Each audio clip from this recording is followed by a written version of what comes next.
What's up, everybody? Happy Halloween. My name's Greg Miller, and I'm the biggest Ghostbusters fan on the internet. You probably already knew that. And this, of course, is the live stream here on youtube.com/KindaFunnyGames and, of course, twitch.tv/KindaFunnyGames. It's Halloween. We wanted to do something special, and our friends over at Dreams and Sony Pictures VR said, you know what? We want to do something special as well. So what they did is said, hey, Greg, we know you're excited about Ghostbusters VR when that got announced, but all we did was put out a logo. Would you like to play the game? Would you like to reveal the title of the game? Would you like to talk to the people behind the game? And I said, Jiminy Jillikers, you know I would. Dreams and Sony Pictures VR person I'm talking to, you know how it works. And they said, great, let's do that for Halloween. And so we said, okay. And so we invited them in here for an interview where we're going to reveal, this is a world premiere. This is a world exclusive. Get out of my way, Keeley. Get out of my way, Game Awards. It's time to talk about what is going on with Ghostbusters VR. And so that's going to kick off your Halloween stream here on Kinda Funny. We're going to do that. We're going to do a Gamescast special where we run you through the top 10 ghosts in video games. And then that'll end the sponsors section of our stream. And we'll kick over to Mike, who's going to carve some pumpkins with Nick and have a great time.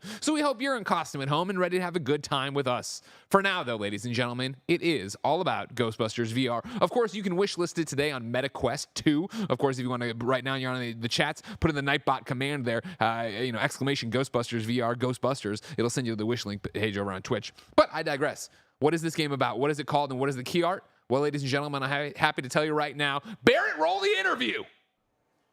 That's right, everybody. It's Ghostbusters Rise of the Ghost Lord world premiere. Wow. Exclusive. It's still me, Greg, but this is Riley from Sony Pictures VR. Hello, Riley. Hello, Greg. And then joining us through the power of the internet is none other than Nathan, game director from Dreams on Ghostbusters Rise of the Ghost Lord. Hello, Nathan. How are you? Hi, Greg. Good to be with you. It's great to have you. I'm so excited to talk about this. Like I said, I am the world's biggest Ghostbusters fan. You guys can both confirm that, and that's all I need. Sony Pictures is confirming it. Nathan's confirming it. That's all we need. You guys let me play the game. I had a great time with it. But I think where I want to start with is with you, Nathan, right? Game director on this, me being a Ghostbusters fan, coming in, I have expectations for what it should feel like and what I should be doing in it. And you guys nailed those, I feel, in terms of this preview. And obviously it's early and there's a whole bunch of stuff you're still adding to the game.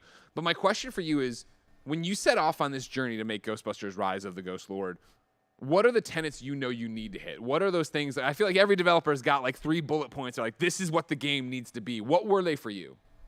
Yeah, you're exactly right, Greg. Number one, authenticity, right? We're a Ghostbusters game.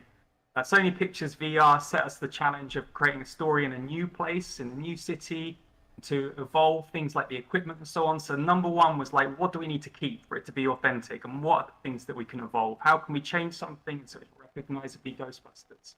Number two is multiplayer, social multiplayer. It's such a perfect overlap with Ghostbusters because there's no Ghostbuster movie where it's just one dude walking around, right? It's always a team. It's always a group of individuals. So that was second. And then thirdly, VR. We are a VR studio. This is our bread and butter. And so we're like all about the interactions. And again, such a perfect overlap. You think about all of the equipment, wielding the equipment, just the equipment as a theme. And it ties in so nicely with all of the things that are like super fun in VR. So those 3 things, wasn't easy to nail them, but we knew those are the things that we needed to get right. It's never easy to nail them. If game development was easy, everybody would do it. Now, Riley, for you, my question is, again, as a Ghostbuster fan, is that, for years and years and years, I felt like I was out in the desert. You know what I mean? I get excited when I see a little Ghostbuster Lego, and that'd be a big deal. But obviously now, with Afterlife, other video games, just Ghostbusters and Ghost Core in general, right? Ghostbusters is everywhere. How does Sony Pictures VR get involved with this? Do you guys have the idea that you want one and you go find Dreams? Do they come to you? Where does any of this go? I'll take you on a short journey. So okay. Sony Pictures VR has been around for 6 years.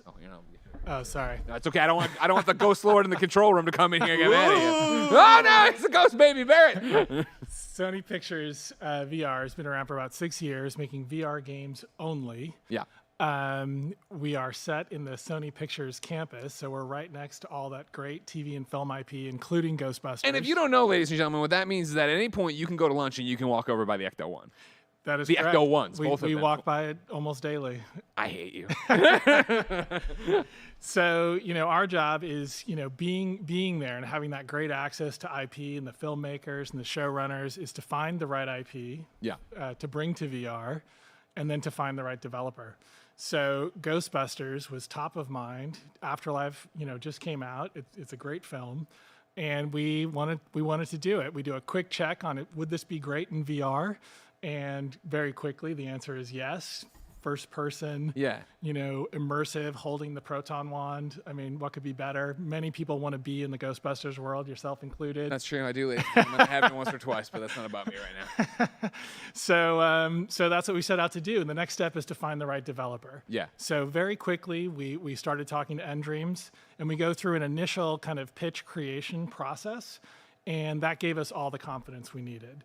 We discovered very quickly that nDreams is completely concerned with authenticity, but also bold enough to do the evolution that Nathan talked about, to bring things new to the world. So it's 100% Ghostbusters, and there's original experiences to be had. Well, that's one of the things that, as a fan, I've always wanted, and I think the game so far in this preview section does so well, right? It is the idea that, all right, cool, it's Ghostbusters, so that means traps, proton packs, PKE meters, right? Ecto-1, of course.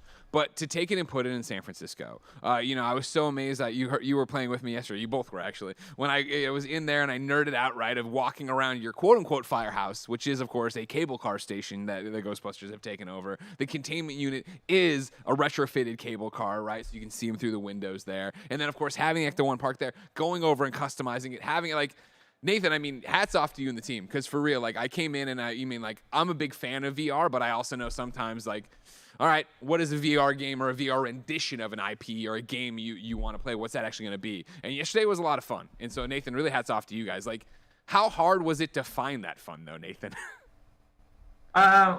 Some of it was very difficult. Firehouse equivalent, the HQ. Actually, that was one of the first things that we had. Like, when we had our very early builds, we had the representation of that place. And so when we were reviewing things, we would be in that space. VR was so powerful in respects. There was us and the leads and just talking and dressed like Ghostbusters and then heading out and testing missions. So we had a good sense for that immediately. And then, we took the things that made sense from the city and evolved things, as you said.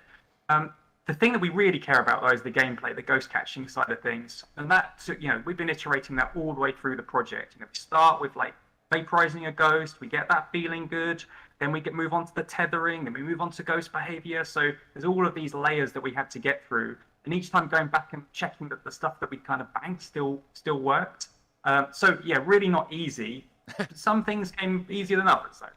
It's one of those where I think one of my concerns coming in, I guess, right, was the idea of how many times I've had my proton pack on, I grab the Neutrona wand, and I hold it like this. And for me, never having seen gameplay because it didn't exist, and you haven't shown it to anybody but me, when I was, like, that morning getting ready for it, I was thinking of what it's going to be like to hold my Neutrona wand with the Quest 2 controllers, right? And I was like, man, that's not going to feel natural. I don't like that idea. So I love the fact that you've already gone in and your Neutrona wand is different than the one we've seen in 84 Ghostbusters or the Ghostbusters cinematic universe so far, right? Because you have that side handle. So, for everybody watching, it's kind of like having this Gatling gun. And that immediately felt so natural to the point that I was getting made fun of by the PR over there of, like, when I was doing it at one point, I got wide stance and I got low. Like, I was putting my knees into it trying to get it in there because it felt the way it should feel. And for me, that is what virtual reality is all about, Riley, right? It is those moments of putting on the headset and it feels natural. Yesterday,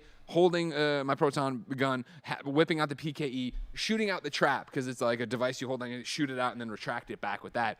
All of that felt so natural. How hard is that to get in VR? Because we're talking about, in general, making a game, but for you, Riley, and what you guys are doing with Sony Pictures VR, is that the hardest thing, is making this stuff feel natural? Well, there's kind of two bits to that. There's kind of an analogy where comic books tend to be or can be a really great platform for film and TV, a springboard to build off of. What we feel strongly, what we believe is that film and TV shows are a great springboard for VR. So nDreams gets a head start because we have the films, we have the animation, we have the sound effects, we have the music, things you wouldn't get directly from a comic book, and they can build from there. But the interaction, the feel, that's where nDreams comes in. Yeah. They're the ones who pay attention to that level of detail and getting that right. And then we help a little bit. We have people like Jason Reitman. I've heard of him. You've heard of Jason, who we can talk to, and we did. We had him play a build not too long ago, and he loved every bit of it. He gave us direction, things like, let's make sure the equipment is a little bit makeshift, a little bit improvised. Yeah. And so Endreams takes that note, has the films as reference, and realized a modern version of the Proton Wand. Yeah, and again, Nathan, that's something that I think works so well, is that the equipment, as with everything in the Ghostbusters, feels lived in. And the same with your suits and your designs, you know what I mean? One of the things, you hear about a Ghostbusters game, you can shut your eyes and you can see the grays, the khakis. You can see if you want to go into the navies, right? What I loved about jumping into the characters you guys had made for this world was the fact that you can make them look different. There is this closet. Nathan, is there a moment in the Endreams conference room, or probably Zoom room, where you guys are butting heads over, well, we're making a Ghostbusters game, and do we keep it traditional and have them look the way they look in the movies, or we go out and we go into something that is build your own? We exactly had that conversation, yeah, and we had that fork in the road. We had these things that we wanted to replicate from the original movie in a philosophical way. So one of those was the feeling of individuals, very different, working together in a team. There's no infighting in Ghostbusters. They're always working together. There's no backstabbing. So we wanted that eclectic sense from the team. And we also wanted to exaggerate that a little bit. We wanted the feeling of fun to really come through, because we think that our game is all about fun. It's about these bite-sized missions, getting in with your mates, sting some ghosts, getting that out, doing another one. We wanted that to really come through. And then the last thing is, we are in a different space, so we wanted that to be front and center when people saw the avatars. Oh, this is a bit different. Let's hear what you guys want to talk about. The starting point actually with all of the avatars was the boiler suit. You'll notice they've all kind of customized them. There is a narrative hook, which, we'll talk about nearer the time, or maybe save as a surprise for the players. There is a reason that they're like that. Those three things I just talked through, and we had that fork in the road, yeah. Well, you keep saying you might notice they look different. So I'm like, we wouldn't. This game, you guys refuse to show it to everybody. You're all big business over here, and I'm not about it. But we do have the first key art to reveal for Ghostbusters: Rise of the Ghost Lord. Barrett, can we see this right now? This will give you a good interpretation of the characters, and there you go. As a San Francisco native here, so you've been living here a long time, having the SFGB, and Barrett's throwing up the horns in the other room, having the new name tag there, SFGB, I guarantee I will be making one of these suits eventually to go into my collection. But as you look here again, it is, and I'm just talking about the suits, right? It is Ghostbusters. You see that and know that. But again, this does look different in the same way a real Ghostbusters or Extreme Ghostbusters, right, took what we knew about them and iterated on it. And I was so impressed with how many different costume choices there were for each one of the characters to go through. Nathan, though, talk about what we're seeing here. So we have these are the four, or I guess 5 characters with the one in the back there, right? How many characters are there? There's not customization in terms of you making your own avatar. It's customization of you changing your suits, correct? Yeah, that's right. So we've got a few more than we can see here. These are our avatars, front and center. We figure it's important to get them pretty central in the key art here. It's giving you a good taste of the feel of them, I think. For sure, yeah. And then I guess the big question then off that key art in the name drop, Nathan, is who is the Ghost Lord? Yeah. Well, there we go. Big mystery. We can see him in the back. So we throw it back up there. I gotta see this Ghost Lord. All right. There he is. So yeah, he's pretty front and center in terms of the story. He is an ever-present threat throughout. He's very much attached to the city, and there is a strong mystery actually as well. I think the players are going to want to be sticking around to find out how it all ends. So yeah, there he is. Well, while the key art is great, another great mystery, Nathan, is what we're doing in the game. So, of course, we're busting ghosts. We're running around. It's VR. It's first person. Like I said, feels great to get out there, to tether, to worry about overheating, to get him in the trap, to use my PKE. And, of course, Riley, I'm such a sucker for walking around with the PKE meter and doing the hot and cold game. I love it. Fun. It feels really good in here. Yeah. But what are the game modes? Yesterday, you guys let me play an exorcism. What is that? And then what are the other modes you're doing, Nathan? Okay, yeah. So we played this mission that we called Exorcism, as you say. There's a number of these missions, and they repeat across all of the locations in the game. And broadly, they all balance investigation with combat. And some of them are on one end of the spectrum, and then some are on the other, and then some in between. So if you're a kind of guy, we've got missions for you. Equally, if you really like the feel of walking around with a PKE meter and figuring out what's what, equally, and then some. And I do want that. I do like that. That's me. I want to do that. Yeah, we like that too. And so also, and I mentioned, I think earlier about VR and the overlap with equipment and interaction. So we've got quite a lot of that. Yeah, quite a lot of like getting something to work or retrieving something, and then of course the ghosts show up and sort of spoil your day and add another layer of challenge to it.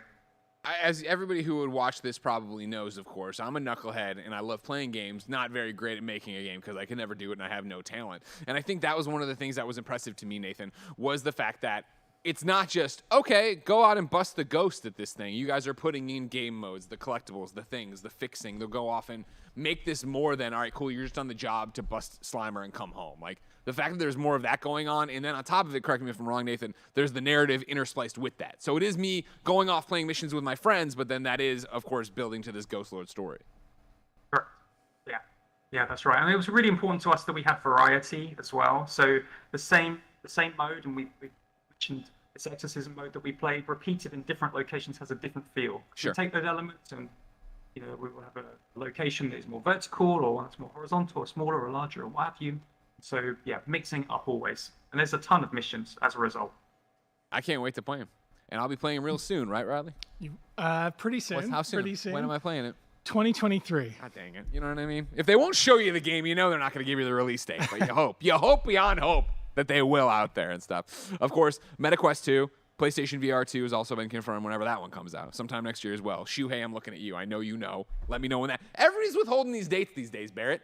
Just say them. Ooh, it sucks. It does suck, Barrett. Thank you, Ghost Lord Barrett. I like that quite a bit. Riley, is there anything I haven't asked you want to talk about for Ghostbusters Rise of the Ghost Lord? No, except I know fans are going to love this, and we can't wait to bring it to them. All right. Yeah. Nathan, what about you? Any final words? Just that we think that this is the closest experience to being a Ghostbuster. When you combine the teleportation of VR with the multiplayer, I think that gets pretty close to as close as we're going to get to being Ghostbusters. So yeah, we can't wait for people to play it. We can't wait to play it either. Thank you both so much for your time. This has been fantastic. But ladies and gentlemen, this Halloween Ghostbusters Rise of the Ghost Lord stream isn't over yet. I'm going to suit back up, and I'm going to come back to this very desk in mere seconds to talk with the KindaFunny Gamescast crew about the top 10 video game ghosts of all time. Stick around. Man, did I change fast. You know what I mean? So fast. Well, Bam, ladies and gentlemen, the fastest Ghostbuster in the West. What's up, everybody? We're continuing our Halloween stream here for Ghostbusters Rise of the Ghost Lord. We finally have a name, Tim. How's that strike you? It feels good, Greg. I know you've been looking forward to this for a long time. Yeah. I got some questions, but I'll let you introduce everybody. Well, that's Tim, everybody. You might know him as Cyclops. Hey. This is Mario himself. Mario, as you made sure to call us. From Boston. From Boston. Wahoo. Jesus Christ. Blessing Adeoye Jr. And then making his Halloween debut, none other than the John Wick himself, Andy Cortez. The Baba Yaga. All right. I never watched the movies. Oh, fuck him. Sorry. You're missing out. Yeah. Come on. I played the game. I played the Biffle game. I enjoyed that. They didn't ever mention the Baba Yaga? I don't know. I was kind of skipping the dialogue. You got to be the only person that played the John Wick video game and never watched the movie. Oh, yeah, no, for sure. Yeah. They were shocked and appalled at the demo when they were announcing it at whatever thing, and they were like, so you've seen the movie? He's like, nah. Like, what? They stopped the demo. They're like, what? I'm like, yeah. Like, well, here's a card with a redeem code. I'm like, I'm not going to take that. I had the same exact experience with Tron, because Mike Bithell announced the Tron game. Sure. And I was like, yeah, I've never seen Tron. They're like, what? And I'm like, okay, well, You're not gonna. I'm not going to. Tim, what's your question? My question for you, Greg, you're obviously amazing interviewer. You just crushed it there, interviewing the devs of Ghostbusters Rise of the Ghost Lord, but you also got to play it. I did. I want to hear about that. They're not even giving us a release date. They're not showing anything, and you got to play this game. The privilege of Greg Miller. Thank you, everybody. And thank you to our sponsor, of course, Ghostbusters Rise of the Ghost Lord. What you get for a Game Award, man. That's what it gets That's you. the access. That's the world premiere access to get the key art, the title, and everything else. Thank you, Tim, for giving me the opportunity. Because, in the interview, obviously, I used some of my reference points, but it's not like a full-fledged preview by any stretch of the imagination. And so what I did, of course, is I played one kind of match with the developers and hung out in their hub world a lot. What impressed me again is that from the start, it has its own identity that I think is actually really special. You know what I mean? Ghostbusters as a franchise I love so much, and even with like Spirits Unleashed being out right now, I think sometimes falls victim to its nostalgia. Let's have the same score. Let's have the same suits. And that's great, but it can make things feel samey. And what I like about Ghostbusters Rise of the Ghost Lord so far, obviously this is just a preview off a very early build of the game, right? Is that it's distinctly its own. Even from the very start screen, right? Like, it is just the Golden Gate Bridge there and then like a San Francisco sign on the coastline. And then when you get into it, I talked about this in there, I thought it was super cool. Like, Ghostbusters, of course, in New York, work in a firehouse, right? For the San Francisco one, they put them in an old cable car station. And so it reminds me way more of real Ghostbusters than the Ghostbusters movies, both in the colorful thing, as you saw in the key art, all the different outfits and costumes, right? But then, obviously, that customization extends inside the game where you have a different skin for all the different people. I mentioned in there too, I said something about the Ecto 1, and then I went into a conversation about it being customized, about the game being customizable, and then changed. And I saw somebody in the chat be like, "Is the Ecto 1 customizable?" No, their Ecto 1 is custom, and it's for the game. You can customize your character, go through there. But being inside their cable car station, their containment unit, right, is a retrofitted cable car that has windows into the containment unit. So you can go through and you choose what ghost you want to see, and the ghost appears inside the containment unit there, and you can look so through you're the in glass VR, stuff. so you're up in there 100%. looking into that. That was the thing about Scary? it. How scary is it? It's not scary. No. You'd be fine. He's not Andy. afraid of no ghosts. You ain't either. You ain't either, Andy. You'll be fine in this one. When I guarantee I force you to play this, because I will. Cool. Yeah. But no, yeah, that was something else I referenced in there, right? Of like, let's be frank, everybody. We all love VR. Can I still be John? We all love VR, but we also really love the promise of VR, right? And sometimes games fall short of that. And it is like, okay, cool, this is a cool tech demo, this is a cool thing. Whether Ghostbusters Rise of the Ghost Lord turns out to be a great game or whatever, I can't tell you. But it did have that moment that I think is so special to VR of putting it on and immediately being like, oh, shit. Like, as soon as I got in, they kept trying to do the demo, and I was like, no, stop. And I walked over to the Ecto 1, and I walked around it, and then I walked over to where you can customize. You take your Neutron 1 down, you put it there, you customize it, it changes the look of it. You can go to the lockers and change what your outfit is and stuff like that. And I was like, man, this is awesome. How was Chris Hemsworth and Melissa McCarthy? Oh, no, that's 2016. You know what I mean? I think this is its own thing, Andy. This isn't a continuation of either universe, I don't think. Wow, this is its own thing. You know what I mean? They're just piggybacking off it. It being its own thing, like you're saying, the cable cars and all that. Besides that, do they feel like different Ghostbusters? Or 100%. Kind of feel, okay. Yeah, because it's not that you're not going in and creating a Ghostbuster from scratch like you were in Spirits Unleashed, right? You're going in there and picking one of the characters you see in the key art, and then there's a bunch of different outfits for them. That, like, there's the guy who kind of looks like Ryan McCaffrey who's wearing the khakis, and then, like, you can change his outfit. Yeah, right. Ryan McCaffrey, there was that Power Xbox golf game that launched with Xbox One that looked a lot like him too, that people remember. But no, you're going in there and they have their own feel to it. And then the gameplay of it, like, again, super early build. You know what I mean? There's a whole bunch of stuff going on, but we did the exorcism mode, and I liked what I played. Like, I referenced it in there, right? Like, again, when VR is cooking, and no matter what it looks like or how early the build is, I feel it's when you get lost in the experience. And at one point when first off, I'm sitting there trying to, zap the ghost with my proton gun, right? And I'm like, man, I got to get a better angle. And I'm like, oh, right, this is VR. So I lift my hands and moved them rather than move my head like a joystick. But then it was the fact that we were all wrangling this big ghost, trying to get it into the trap. And I did, all of a sudden, I'm like, all right. And I squatted down into like a power stance, like doing it to get a bet. And I was like, I don't need to do this, but it feels right. And I'm like, you have that moment of like, oh, wait, I am still just stomping around the studio. Like, I am looking like a moron in front of everybody, but that's what it is. So, like, it's early, right? Like, I don't know. Like, how will it all look? How will it all come? I don't know. But this has gone high up. I'm like, oh, this is one to watch, especially for us blessed with PS I Love You and PSVR 2 next year to see where this goes. Yeah. Yeah. It's very exciting. How was motion in it? Like for what? Like motion sickness type stuff? Oh, none. I didn't have any. But I play a lot of VR, or did play a lot of VR. Hardened. Like, yeah, exactly. Yeah. It was like that early gauntlet you go with VR. It was like, oh, man. Go back and watch me play Riggs Mechanized Combat. You'll see some VR motion sickness there when the elevator goes around. But yeah, no. Like, it felt good here. I didn't have that problem. And it is, obviously of move around in the space if it's big enough. But then, of course, you have sticks and stuff. And again, it's, the thing that ruined PlayStation VR for me, and I hope doesn't ruin PlayStation VR 2 for me, but being a Quest of just like, cool, popped it on. I mean, it's on that unit. That's, it's just there and like wireless and ready to go. So yeah, coming to Meta Quest 2 next year, coming to PlayStation VR next year, or PlayStation VR 2 next year. Very cool. We'll have to wait and see. But like I said, these people had no gameplay to show. Boo. Ghosts. Yeah. There's the Ghost Lord is still here. And so we said, well, we can still celebrate Halloween. We can still celebrate Ghostbusters, Rise of the Ghost Lord. And why don't we do a little Gamescast special edition just for you on the stream, ladies and gentlemen, where we talk about the top 10 ghosts in video games.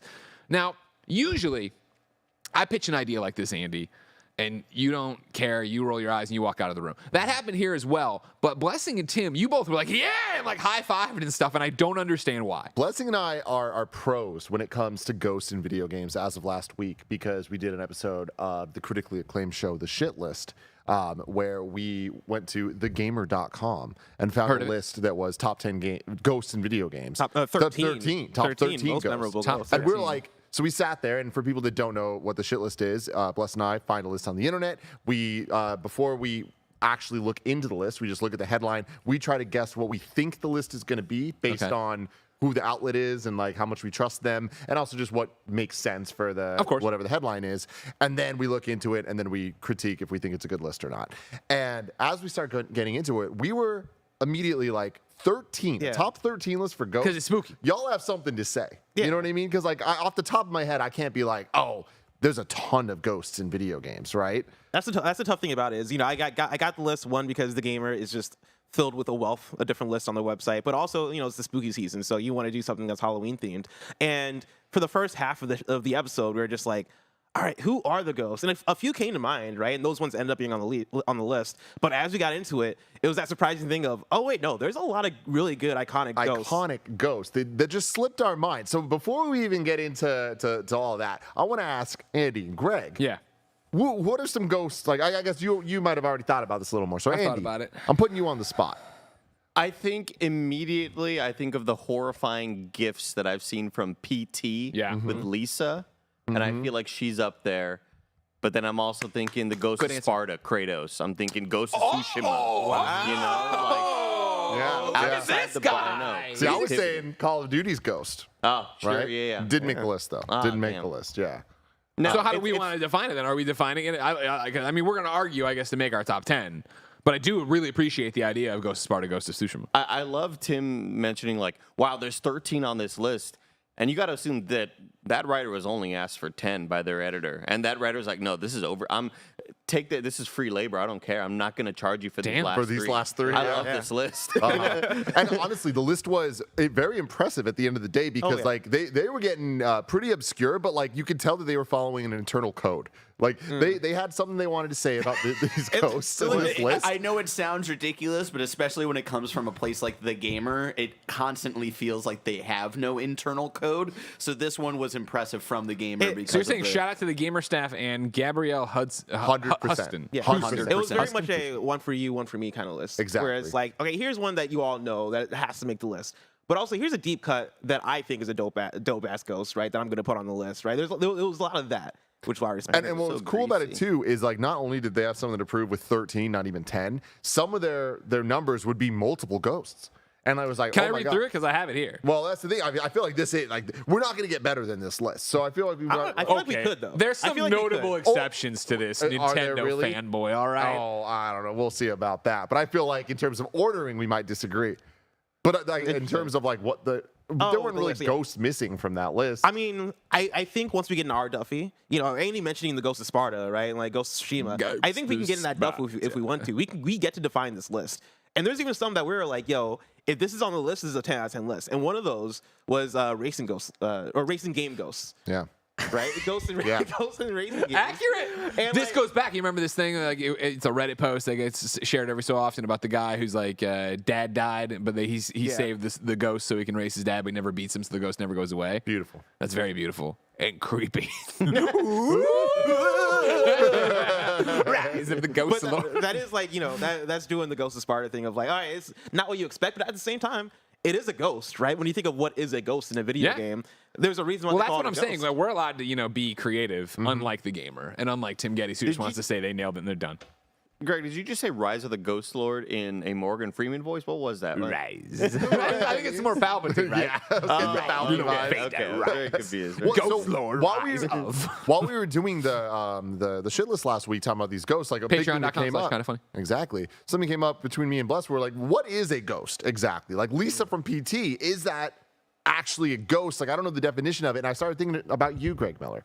Because you, being a little kid growing up, obsessed with Ghostbusters, I was like, it's kind of weird that Greg is probably like obsessed with ghosts as well.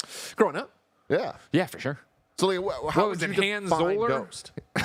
What the hell did you just say? Annoying language. I think he got possessed by a ghost. It's crazy. Oh, Hans Holzer was a guy who wrote books about ghosts. And let me tell you, little Greg Miller making mom and dad buy all sorts of Hans Holzer ghost stories out here. Tim, that's the guy that the freaking psychic guy on the Nathan Fielder episode of Nathan For You talks about. The guy's like talking about this guy's the #1 medium in the world, Hans Holzer. Oh my God. My mom used to work with him or whatever. That's the dude. Oh my God. He died. Goes He's dead. deeper. Just blew my mind. Well, yeah. I want to make sure that definitely. This guy wrote. He'll come back. I mean, here's his obit. Hans Holzer, ghost hunter, investigator of the paranormal. This is from Boston.com, May 1st, 2009. Hans Holzer, whose investigations into the paranormal took him to haunted houses all over the world, most notably the Long Island house that inspired the Amityville Horror, died Sunday at his home in Manhattan. He was 89. Dr. Holzer, who wrote more than 140 books on ghosts, the afterlife, witchcraft, extraterrestrial beings, and other phenomena associated with the realm he called the other side, carried out his most famous investigation with the medium Ethel Johnson Myers in 1977. They roamed the house in Amityville in which a young man, Ronald DeFeo Jr., had murdered his parents and siblings in 1974. Damn. And so, yeah.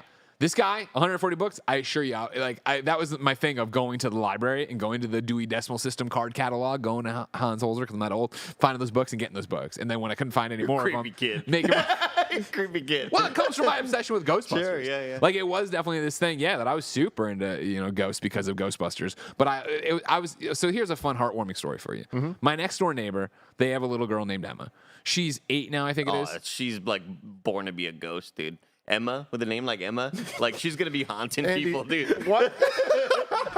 Why are you talking about the death of my 8-year-old neighbor? What is wrong with you? Once that time passed, like she'll come back as like an 8-year-old ghost child, So she's gonna grow up, die, and then come back as an 8-year-old? I'm not wishing. Or you're saying she's gonna die this year? No, I just feel like in the future, when she passes of old age, she's gonna come back as a child. I just picture a young Nobody child. becomes a ghost after passing of old Andy, age. I want you to know if this poor girl dies at some point this year, it's on you. your hands. That's on you now. You've done that. She's gonna come haunt you. She's gonna haunt me. But like you think of just the name Emma, just like there's a ghost named Emma. See, I don't think that. Like when I think of like Mildred, like my grandmother and my other grandmother. Both grandmothers named Mildred. You know what I mean? Sure. That's how uncreative people were back then.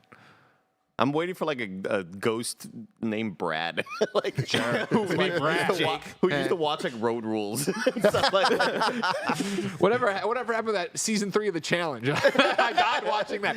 No, anyways, Emma, she's doing a Ghostbuster thing for her school or whatever. Like it's their theme, and so she wanted to watch the movie. So the parents text me like, "Hey, is the movie scary? Like, you think she'll be okay?" And I of course gave them like an essay on it. But one of the things I said is that because I loved Ghostbusters, right?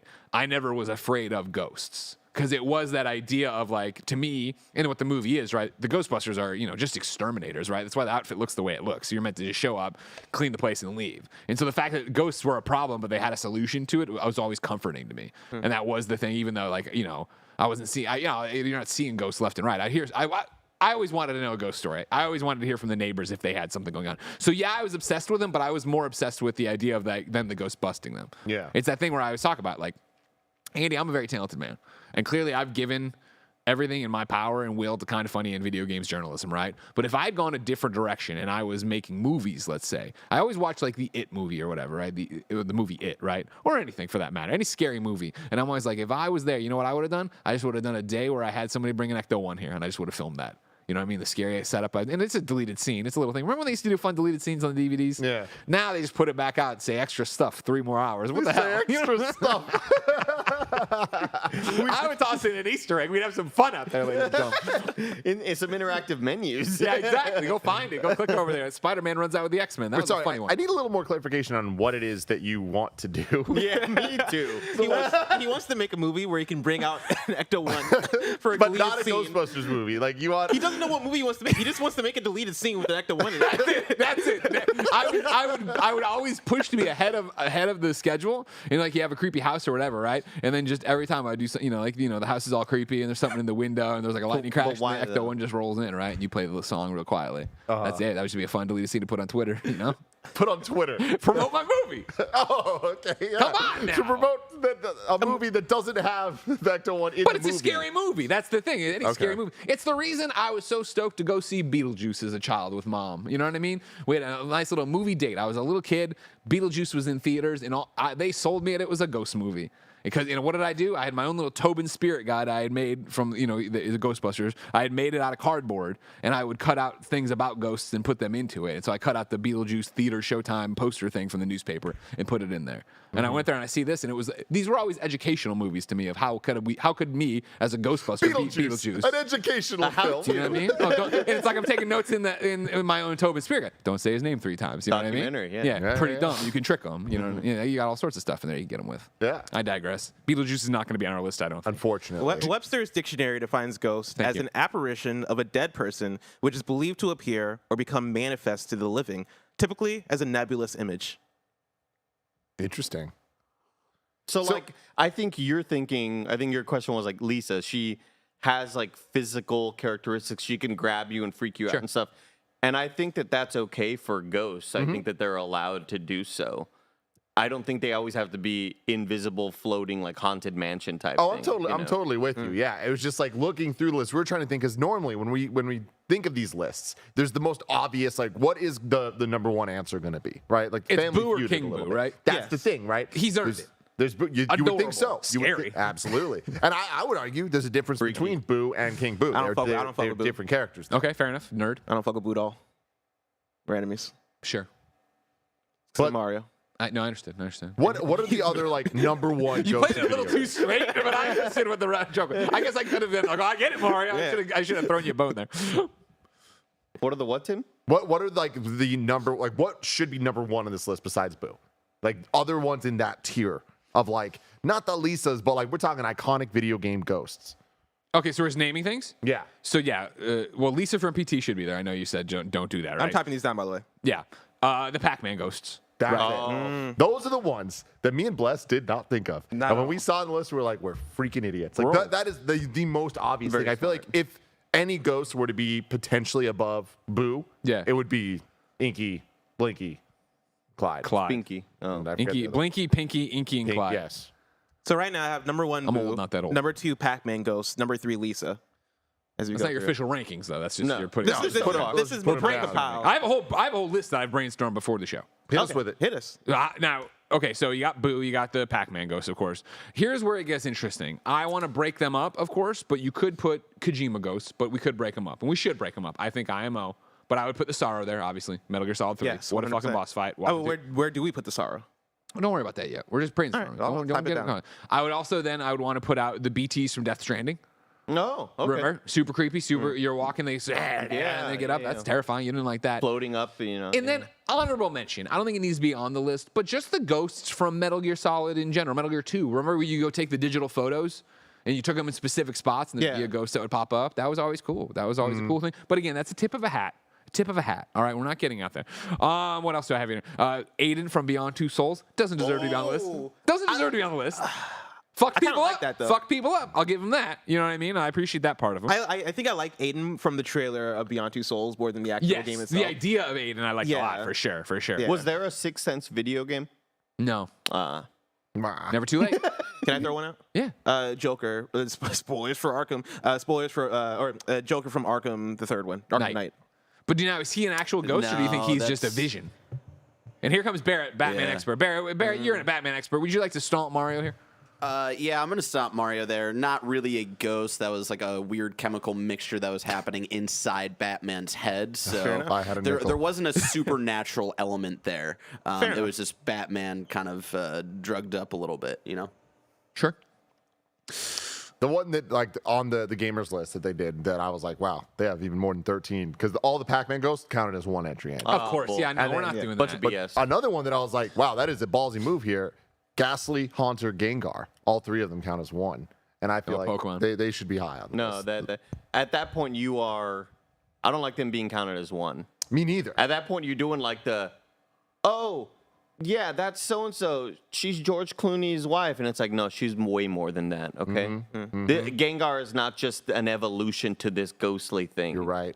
So if we had to pick one, are we going Gengar? feel like Gengar is the See, easy pick. I feel like it's very difficult to choose one of those three.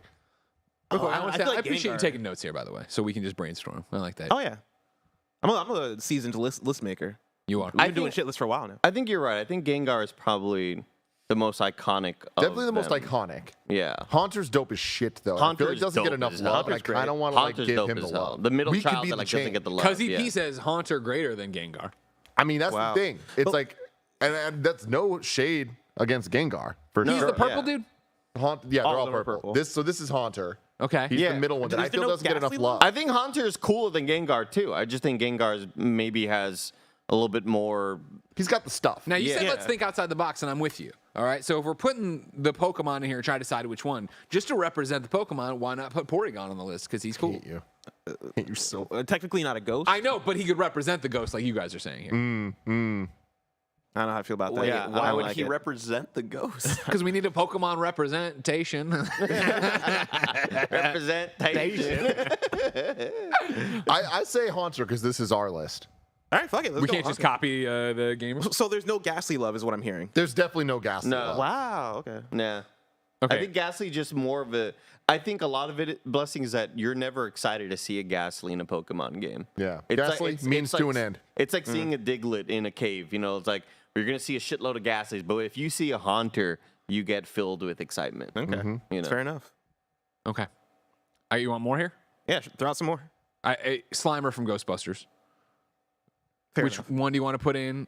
Dealer's choice. I could also see Stay Puft Marshmallow Man from Ghostbusters, the Sega Master System, but that stands out to me. I understand. it doesn't. I don't know.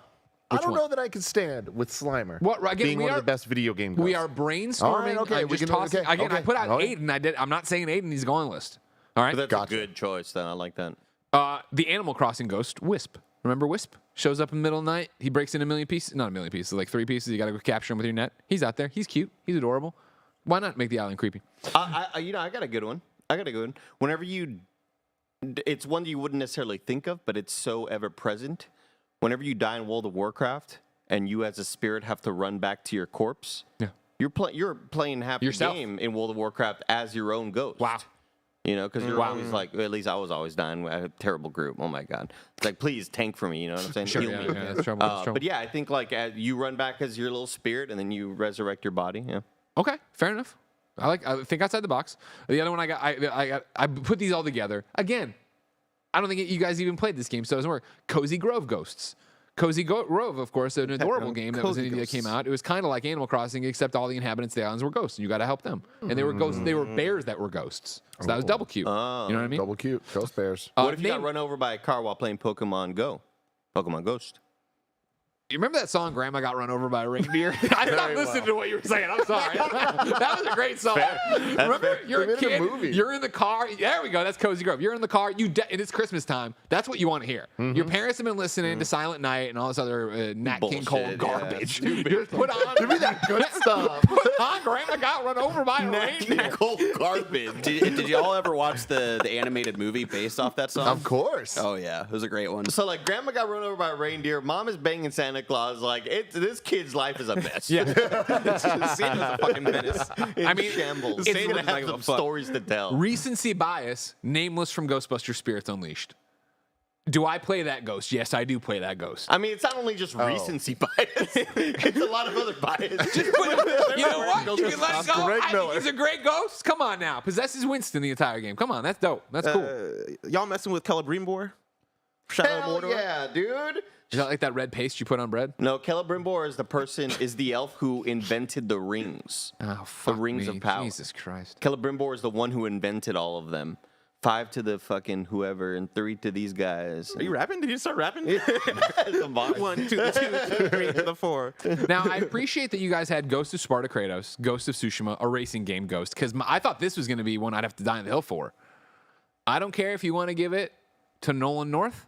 I don't care if you want to give it to Pete Dinklage, Ghost from Destiny. Yes. Wow, that's really, really good, Greg. You know That's what I mean? really good. I played a game or two, Andy. Yeah. I want to give a shout out to StarCraft Ghost. From the game StarCraft? The game that never came out? Exactly. I like that. That's pretty Oh, good. I see what you did there. Yeah. I did not. Are there like similar to you mentioning Metal Gear Solid having the secret kind of ghosts that you take pictures of? Does that happen in GTA as well? Because in GTA you get you could see aliens if you get like the right Easter egg or whatever and Red stuff. Dead 2 had some ghost thing, didn't it? Oh yeah, Red Dead has some spirits in it. I just don't remember. It was probably some side quest where some little girl was dead the whole time. I don't even think it was that. It was like Crispy. Oh, sorry, Andy. What were you gonna say? Oh no, keep going, Brad. Keep going. It was like just a random Easter egg when you walked into a swamp at night. You could see something, but I don't think it was like an official side quest. I do think there is one of those things though that does lead to like a crazy Easter egg where do this and do this and do this, and finally you get like some sort of crazy little Easter egg line of dialogue, or whatever. But there's that moment in, was it Pokemon White? I forget which recent Pokemon it was on Switch, where you talk to this little girl and she's like, hey, deliver this letter to so-and-so. He's my boyfriend or whatever. And then you go deliver the letter, and this man is like 80 years old, and he's like, who gave you this? What the hell? What game is this? And in Pokemon. Okay. And it turns out the little girl that you just spoke to was fucking dead. She's a ghost. And she was like, deliver this to my boyfriend. And he's like, what? One day she disappeared, and I've been sad my whole life. We used to, she was my girlfriend when we were like children or whatever. Like, where did you get this letter? And you're like, whoa, dude, she was dead. That lady I just talked to was dead. That shit was crazy. Oh, Sword Shield. And think that's what you've cursed my neighbor with. In this very episode of this stream, you know? Oh, man. Damn. Shit. Now, I saw this go by a second ago, so full on amazing shout out to Chris B in the chat, who said murdered soul suspect. Okay. Now, No. These are top 10 lists. was murdered soul suspect a good video game? Of course not. No, I don't even it know wasn't. what that is. Let me read the plot to you. All right, Okay, from here we go. Wikipedia. All right, just the first paragraph. In present-day Salem, a serial killer known as the Bell Killer begins murdering seemingly unconnected victims. Police detective Ronan O'Connor is able to track down the Bell Killer, but is thrown out of a window and shot to death during a fight. He returns in the form of a ghost and learns that in order to reach the afterlife and meet his wife Julia, he must first discover. Yeah, I know that name is ruined. That's ruined. He must first discover the identity of his killer. With the help of Abigail, the ghost of a Puritan child, Ronan is able to use his ghostly abilities to return to the fight scene and discovers that a medium named Joy witnessed the fight and is now hiding in a church. And this obviously goes on. But like, full stop, no, the game wasn't good. But that's a cool concept, right? Because it's like Ghost Dad, but he's a detective. He's making a good point, Bless. Bless, just pretend to type something in. Now, a couple. Could be an honorable mention. Travis Willingham plays him if that changes anything. Oh, okay. That's Cowboys fan. Go Cowboys. They won. There you go. See? One that we need to figure out that deserves a placement is Luigi's Mansion ghosts in general. But the problem is, I don't know that there's any one specific one. You just kicked the beehive, sir. The puppy. The pupper. The Polter Polter pup, yeah. Polter Pup from the latest Luigi's Mansion. I tweeted earlier and I said, hey, what are your best top 10 ghosts? And he was all over the place. I'll give it to Polterpup. He was the homie. I'm down for that. Anything from Phasmophobia? Or just it in general? No. None of them in particular stick out. The one that I kept getting sent on messages, and I'll read the one from the one, the only, Emmett Watkins Jr., Alma from Fear. That creepy little girl, remember her? In terms of like the actual super scary type stuff, I feel like my gut says Lisa from PT 100%. and the Fatal Fury 2 ghost that the gamer also had on their list. And Was there anything from Silent Hill or any other scary games that PT, we put the not PT really one up thinking there, about? you know? I do want to think of shout them as out ghosts, I want to shout out you the know? ghosts from Undertale. Naps the Blue. Ah, okay. Yeah, you get into a fight and they start crying and they fight you with their tears. This is a really sad ghost. Sure. I love that ghost. Remember, A lot of ghosts are. remember the little Pete ghost from Link's Awakening? Yeah. Really sad stuff. I'm scrolling through my tweets to see who else has added things in here. But again, a lot of Polter Pup. I mean, I in there. got down a lot here if we want to start. Fatal organizing Frame. them. A lot of people shouted out. I Those are like twins, right? I love Yeah. Fatal Frame back in the day. But I don't remember the The ghost Fatal name. which I Frame think's the 2 problem. ones in particular. Was Ghostface Killer in any of the Def Jam games? It's a great question. Yeah. I think so. There it is. Nailed it. There it is. Nailed it. Put it on the list. Put it Throw on the them in list. there. All right, so we're into the final 10 minutes. You want to start actually building the list? Yeah, here, let's Bless? do it. Yeah, so let me read what we got, right? Not of the stream, just of our Ghostbusters Rise of the Ghost Lord sponsored part. Everybody, remember, you should pre-order or wishlist it now on your MetaQuest 2. Get ready for PlayStation VR 2 next year. Of course, go back and watch the interview if you're here late. Right now I have written down Boo from Mario. Boo! Pac-Man Ghosts, Lisa from PT, The Sorrow, BTs, MGS2 Ghost, Aiden, Haunter, Slimer from Ghostbusters, Wisp from Animal Crossing, Spirit as World of Warcraft, Cozy Grove Ghosts, Nameless from Ghostbusters, Celebrimbor from Shadow of Mordor, Racing Game Ghosts, Ghost from Destiny, StarCraft Ghost, Murdered Soul Suspect, Luigi's Mansion Polterpup, Alma Fear, Napstablook, Undertale, and Ghostface Killer. Alma and Emma, very similar names. Stop cursing the girl next door. I don't know why you're doing this. I feel like must includes. Boo. Art I think Boo? we just put Boo at number one. Is anybody arguing? No, I think No, so. I think so, you're too. right. Boo. Okay. I have Pac-Man Ghost at number 2 right now. That could shift. Now, it's an interesting one for you, and I like where your head's at. My argument for number 2 would be the Sorrow from Metal Gear Solid 3, because just an awesome ghost, awesome fight, awesome, iconic Metal Gear moment, right? Of walking through the river, right? Walking upstream and having all the ghosts of all the people you've killed in the game walk at you. Like, that was dope. And I think people remembered the Sorrow, whereas you guys didn't even remember the Pac-Man ghosts. And again, I don't think if I was building this list all on my own, off in my bedroom by myself, doors locked, no pants on, I don't think I would remember the Pac-Man ghosts either. But You know what I mean? I'll say this. You mentioning Pac-Man Ghost, it not only being a super creative answer, but it makes all of us go, oh, shit, that's shit, they really need good. to be Duh. there. How could we have forgotten that? That's not the game's fault. It's on us. I think the Sorrow fulfills his role as it goes perfectly too. Where the fact that you can be playing MGS3 and in a cutscene, if you press R1 and you look around, you might see the Sorrow just creeping around. It's like, no, that's a ghost right there. That's a scary ass ghost. He's haunting. I don't appreciate Olive Party in the chat. It scrolled by and I didn't write it all down, but he says, no way for us putting the Sorrow above the Pac-Man ghost. And his reasoning was, you show any people a Kojima ghost in public and they're not going to know who that is. This isn't fucking Family Feud where I'm interviewing 100 people on the street and saying, hey, do you know what this ghost is? And they're like, that's Pac-Man ghost. So what's this one? I don't know who that military About guy the is. Ghost of Vita. Oh, it's too soon. The Ghost of Stadia. Fuck that. I feel like Sorrow has to be on the list. I do think Pac-Man Ghosts have to be on there as well, but like I'm okay I'm not putting saying they're them. not on. I just think at number 2. I'm okay putting them lower too, just because it's our list and like. Yeah. So I do have Boo number 1, the Sorrow number 2, Pac-Man Ghost number 3 right now. See, I like Pac-Man Ghost there because it is like another tip of the hat to video game legacy and what you did for us. Yeah. You know what I mean? Iconic status. But see, even then, I would rather put Haunter above Pac-Man. That's the Ghosts, next one I was 'cause gonna bring rock in. with Haunter. But what Great- about great Lisa from PT? Are suggestion. we saying because she didn't get a full game, she doesn't matter? Because I think Lisa did more for video game Ghost than Haunter did. No, that's Yeah. not true. No. 100%. not at all. No Not one a looks at chance. Haunter and is like, oh, that's a ghost. They look at like, oh man, they let the electricity gremlin into Pokemon. You know what I mean? Like they're not sitting No, there. Like, man. Haunter is like, in that evolution line is like the iconic ghost Pokemon evolution line. He's the most ghostly looking of them. Yeah. A great shout out from Minnesota in chat who says, your Ghost from Among Us and Lavender Town in its entirety. Oh, Ghost from Among Us is really good. I like that. So That right is now, the pretty good, top 5 actually. I have is number 1, Boo. Number 2, The Sorrow. Number 3, Haunter. Number 4, Pac-Man Ghost. Number 5, Lisa from PT. I think we could probably get Slimer on that list. Now, here's the thing. One that I want to fight for, because it's our list, is the Racing Car Ghost. Because that is an excellent answer that makes me very happy. I agree. I agree with that. I'm going to put that at number 6 right Put now. it, yeah, we should. What are musts at this point? These aren't Yeah. the final rankings, right? Yeah. And here's my thing. I'm going to shock you. I don't think you need to put Slimer on the list. Wow. Slimer's a top 10 movie ghost, pop culture Oh, ghost. absolutely. But in Top video 10 games, ghost, period, In yes. video games, what has Slimer done for us? You know what I mean? Like he was cute or whatever Moved up as from a lately. tutorial in Ghostbusters, the video game, right? That's about it. You can play as him in Spirits Unleashed, sure. But I don't think we have to worry about him that level. I just wanted to get him out there. Here's where I think Ghost of Sparta is a Slimer's great just one. like a product of nepotism at this point. Greg is saying Ghost of Sparta. Yeah, Kratos. How do we feel about that? Boy. Again, we can just put it on the list.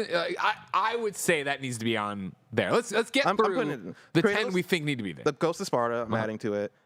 I just think if you put that on the list and the general public sees that, they go, oh, that's good. Whoever created that must have a really good John Wick costume on right now. You know, like You do have a really good Thank John you. Wick It's costume on right now. Is Polterpup a must have? Yeah, Luigi's Mansion rep, I think, is so important because it is Ghostbusters, the video game, right? Like It it was. is like It it's was. essentially they took Great the game. idea of Slimer and we're just like, yeah, we're just gonna have a bazillion of them. They're a whole family and they live in a mansion. All right, that makes 8 so far that we have on the list.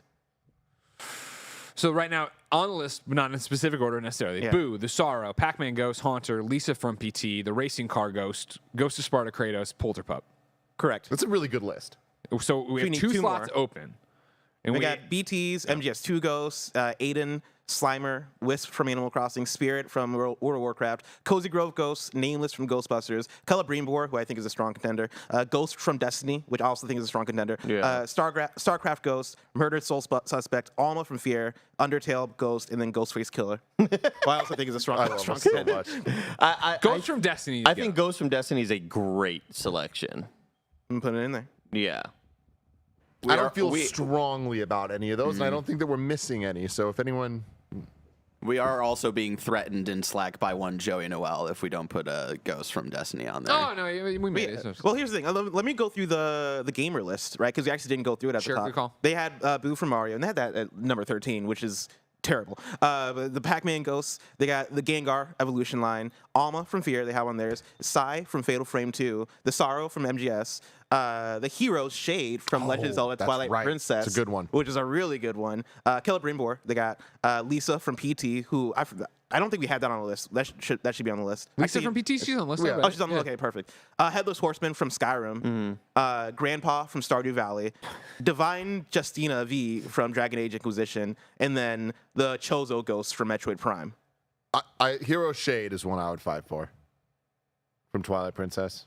The Ghost of Link from Ocarina of Time. I like the old man also from Celeste. Somebody in chat called out the that's the good hotel too. owner. Oh yeah, that might be the one for me. Actually, I would fight for the Ghost from Celeste. Yeah, that was good. That's Here's really what I'm good. going to say. I'm gonna take that chatter's. Andy had a great Credit. point earlier with somebody's going to look at the list and say, oh, the Kratos goes to Sparta. That's something, that's a smart person or whatever. I think we get one of those. I don't think Racing Car Ghost is actually really good, and it is a ghost, and it is something you can drive through, right? But I think Ghost from Destiny and Ghost of Sparta are at odds to be the one clever. I see what you did there. I'm with you. And I think personally, I would go with Ghost from Destiny for that one. I agree. Okay. I'm with that. We can bump the Ghost of Sparta off, get Hero Shade on there, which I'm screwing up probably. No? Yeah? Hero Shade? Hero Shade. Okay. Yeah. And then the other one you said from... Mr. Oshiro from Celeste, the hotel owner. Yeah. Yeah, that's a good list. All right, so Although, we do have, I can't see in the chat there, but Wrinkly Kong, you were talking about from DK64, your boy you were fighting for, which is pretty good because it's a messed up story. Yeah. Oh man. now to be 100% clear, just we haven't defined a ghost. We have and we haven't. You know what I mean? I just want to make 1,000% sure, right? Dry Bone's not a ghost, right? No, okay, because he is skeletons that fall apart and come back together. Is that possessed? But we're not saying just Too making sure. tangible. Yeah. I would say closer to a zombie, if anything, Greg. Sure, fair enough. Just making sure. If I can get my boy Dry Bones in something, I'm gonna get my boy Dry Bones. I respect that about you. I'm Like trying the to get fact Dry that you Bone can in jump on something him and he crumbles down, like it's too tangible. It's like a zombie. Cool. Yeah. Right now, I'm looking at the top 10 list, and I would like to get Wrinkly Kong in, but I don't think I can. I think the list we have is very strong, right? Because we have Boo, we have the Sorrow, we have Haunter, we have Pac-Man Ghost, Lisa from PT, Racing Game Ghost, Hero Shade from Twilight Princess, Luigi's Mansion's Polterpup, Ghost from Destiny, and Mr. Oshiro from Celeste. I think that list is too strong to put in If Wrinkly this Kong. was a top 13 bless, we could get Then we'd Wrinkly. be good. Yeah, That's if it was not a what we top sold it 13. as. We didn't say that. You know what I mean? We told the audience you're showing up for a top 10. All right, do we feel good about that 10? Does anything need to change? We need to move the order, don't we? Or are We saying- need to move the okay. order for sure. But like, does And anything, I think that's a great top 10. That's great, yeah. I think the Boo, the Sorrow, and Pac-Man Ghosts are where they need to be. And then Haunter, you guys had. Is that number 4, right? Haunter I have at number 3, Yeah, above okay. Pac-Man Ghost. I have something to say. No, I'm not going to Mike argue. in I chat think freaking out. Pac-Man Ghosts deserve a tip of hat for history and should go to number 3, but I'm not going to die. But Haunter has the whole story, man. Like that whole evolution line, the entire Yeah. Lavender Town stuff. Like, come on, man. Ghosts have never been done better in a video game. Snow Mike freaking out saying the disrespect for the Ghost in Halo is unreal. Okay. Cortana? I'm a big fan of the Ghost in Halo. The vehicle. vehicle. It's like the motorcycle thing. Oh. All right. Hey, Mike. Hey, Mike. How's that Halo Infinite going, huh? Playing a lot of that? Podcast. Shut your You fucking got it. face. Last time Go you carve booted a it up. pumpkin. Nobody's got time for you. Okay, so Boo, the Sorrow, Haunter, Pac-Man Ghosts. Yes. Then Lisa from PT? Or does she not do enough? Because here's my thing. No, she's great. Lisa from PT is great, and I think has scared more people than most ghosts on this list. Yes. However, again, for history and the generalness of it, I kind of like Racing Car Ghost getting number 5 as an honor. Lisa from PT after that? See, look, the Racing Ghost thing I love so damn much, but I think that Lisa like actually does the job the best, and like I think she represents her genre of ghosts like so damn well that I think she should be higher. Like even the y'all remember when they did like the breakdown of this will what it looks like when the camera is off, like when you're looking from the side. Oh, they and broke the Lisa's game. straight up attached to you in the most terrifying way the whole time you're playing that game. That's a scary ass ghost. Okay. And I think we need a scary ass ghost in the top 5. Well, there you go. Then Lisa, top 5. Yeah, and I think racing game ghost at number 6 is strong. Okay. So then we get to the bottom 4. We'd already brought up Ghost. I brought up Ghost of Tsushima at the start. Thanks for being here on time. Yeah. Greg Mothman Jones says the Ghost of Stadia. We also made that joke already. What are you doing? Greg Is that says hard? Polterpup at number 7. Here's where I get a little fishy. I don't remember Mr. Oshiro, and I don't remember Hero Shade being a thing either. So Hero Shade was dope as hell. It was in Twilight Princess, where every once in a while you'd like see this like ghostly apparition, and he like would have a sword, and his design looked dope as hell. Yeah. And he would like teach you new moves. And Okay. it was like a hero from the past, but it's like Link from the past. It was like Sure. Link in one of the Ocarina timelines. Okay. And it was very, very well done, super cool. And it was like one of those things where they didn't explicitly say it, but like you could piece together like, Gotcha. oh, Yeah, it's this they're doing mystery. something really cool See, here. yeah, But nobody but liked that game. I would step you know? aside. Oh, I and love love that that game. Nobody likes That's that like game. your favorite Zelda. Nobody likes that Destiny game. Ghost, I would put at number 10. And then, because I think that's a funny one to start on. Like, I see what you did there. Yeah. And then I'll leave it up to you guys for where Polterpup, Shade, I and could Mr. see Oshiro. Hero Shade at number 9. Okay. Like I love Hero Shade, but I on this list I don't know if it's See, my strong thing is- comparatively. Hero Shade's cool in a way. Like I think that the Pac-Man's ghosts just need to be on the list, but I would put them way lower. Just 'cause it's like, look, we get You it, hate they're history. here, but like, this is our list. What ghosts do we like in video games? I mean, I do like the Pac-Man ghosts. I like them too, but Yeah. I like them less than like I think any other the ones we're talking about. here. I think your Ghost in WoW is getting Oh, criminally, Jesus fucking Christ. just looked over right now. I think with how ubiquitous that game is, you're talking one of the most popular games of all time. And Twilight Princess was not that. How dare you? It just wasn't the dare most. You think of DS games before you think of Twilight Princess. bullshit. It's true.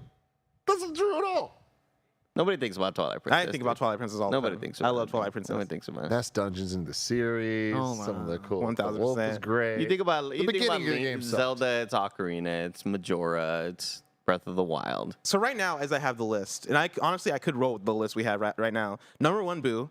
Number 2, The Sorrow. Number 3, Haunter. Number 4, Pac-Man Oh, Ghost. this is the one where you turn into a wolf? This game sucked. You're so This is wrong. the Wii one with the fringe fingers guy had a fight? No, no, fuck this one. you play the GameCube version. That's the version you play. Hey, man, and I'm it's all a about the great Wii time. time. version is great too. I love the Wii version. Bless your Lisa psychopath. from PT. No, because like you can run and swing at the same time. Time So is you up. We said we would land this plane in an hour. Lisa from PT. At number 6, Racing Game Ghost. At number 7, Luigi's Mansion's Polterpup. At number 8, Mr. Oshiro from Celeste. At number 9, Hero Shade from Twilight. At number 10, Ghost from Destiny. I like it. I like it too. I'm okay with it. I'm okay with it. Enough to sign off. All right, well, there you have it, ladies and gentlemen. One more time, Bless. Give me the rundown. Starting at number 10, we got Ghost from Destiny. At number 9, we got Hero Shade from Twilight Princess. At number 8, Mr. Oshiro from Celeste. At number 7, Luigi's Mansion's Polterpup. At number 6, Racing Game Ghosts. At number 5, Lisa from PT. At number 4, Pac-Man Ghosts. At number 3, Haunter. At number 2, The Sorrow. And at number 1, Boo from Mario. Send it to the gamer. Send it to him. Send Send it to him. The first review is in from Jace910, who says, this list sucks ass. Not gonna lie. We did it, Bless. We did it. Finally.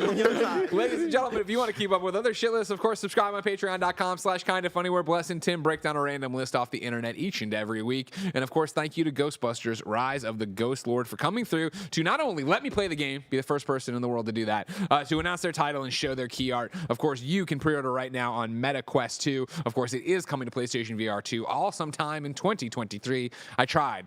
I just couldn't do it. I tried. It was a sponsored stream. I tried my best to get a release date out of them. They wouldn't give it, ladies and gentlemen. I'm sorry. That's the end of the Ghostbusters Rise of the Ghost Lord segment. But guess what? We're still streaming. We're still having a good time. What's up next? Well, the one, the only, the master of hype, Snowbike Mike, is inviting you to carve pumpkins with him. Until the next time, ladies and gentlemen, it's been our pleasure to serve you.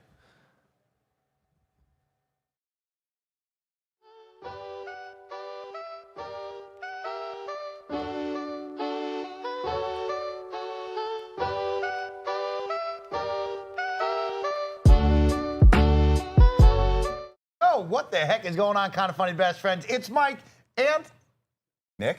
I don't know. I'm throwing a new one at you. You know what I mean? Am I supposed to introduce myself? Well, you know, we've been in the boxes for so long. Man. Yeah. And this is the first time we've ever sat next to each other like this at a table and had a stream. This might be the first time we've ever done content together IRL without something in between us, except for very sharp objects, ladies and gentlemen.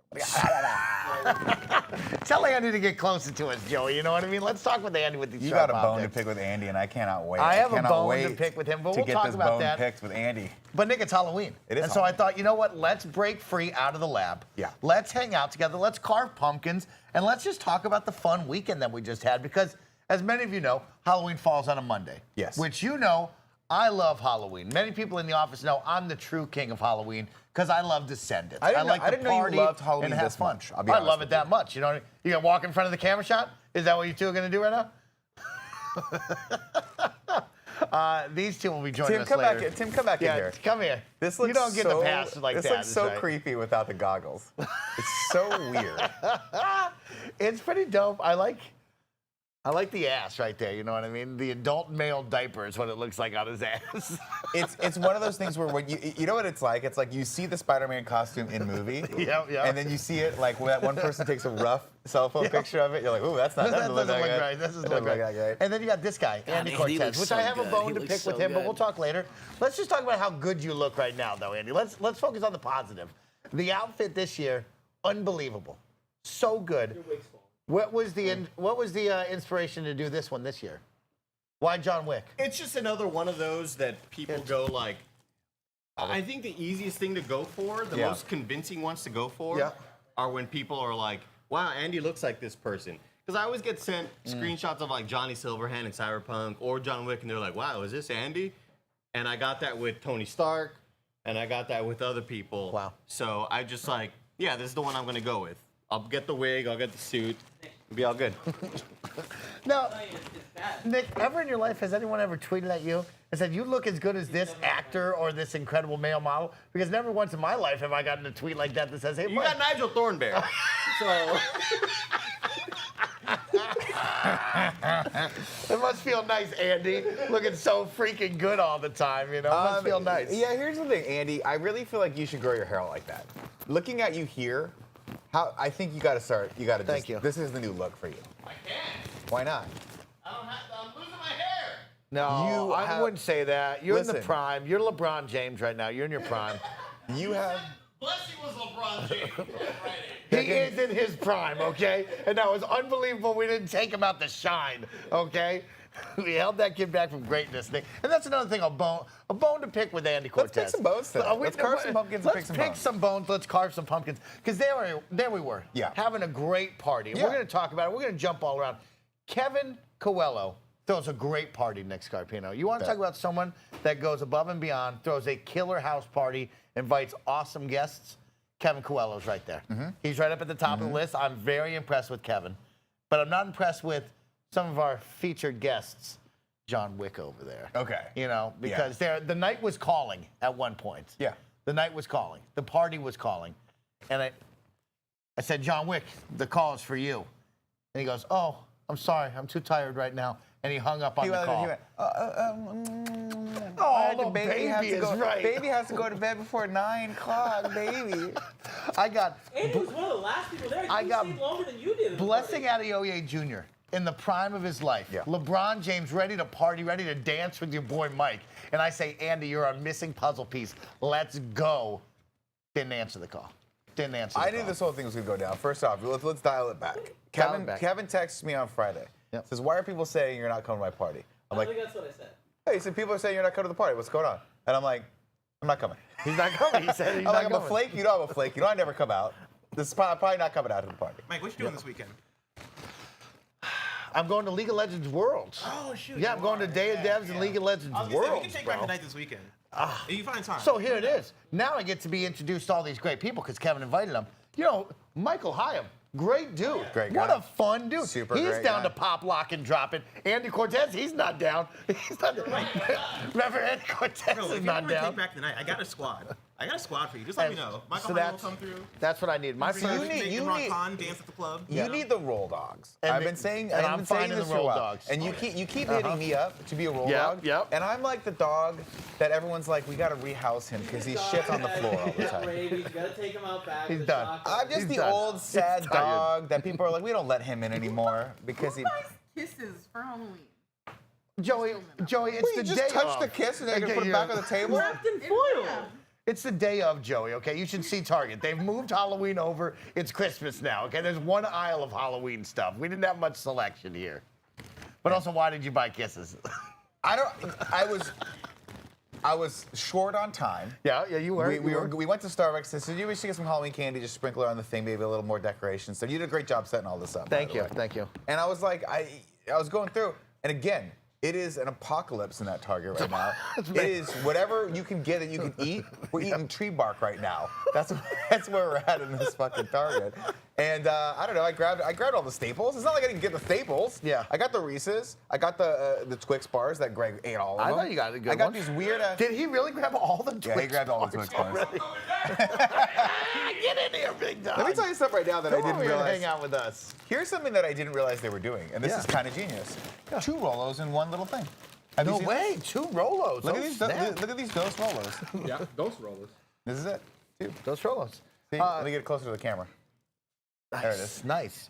Greg Miller, I don't know how much you can be heard on this one, but hey, thanks for joining us. How are you today, Greg? Good, man. How are you? Happy Monday. Bye.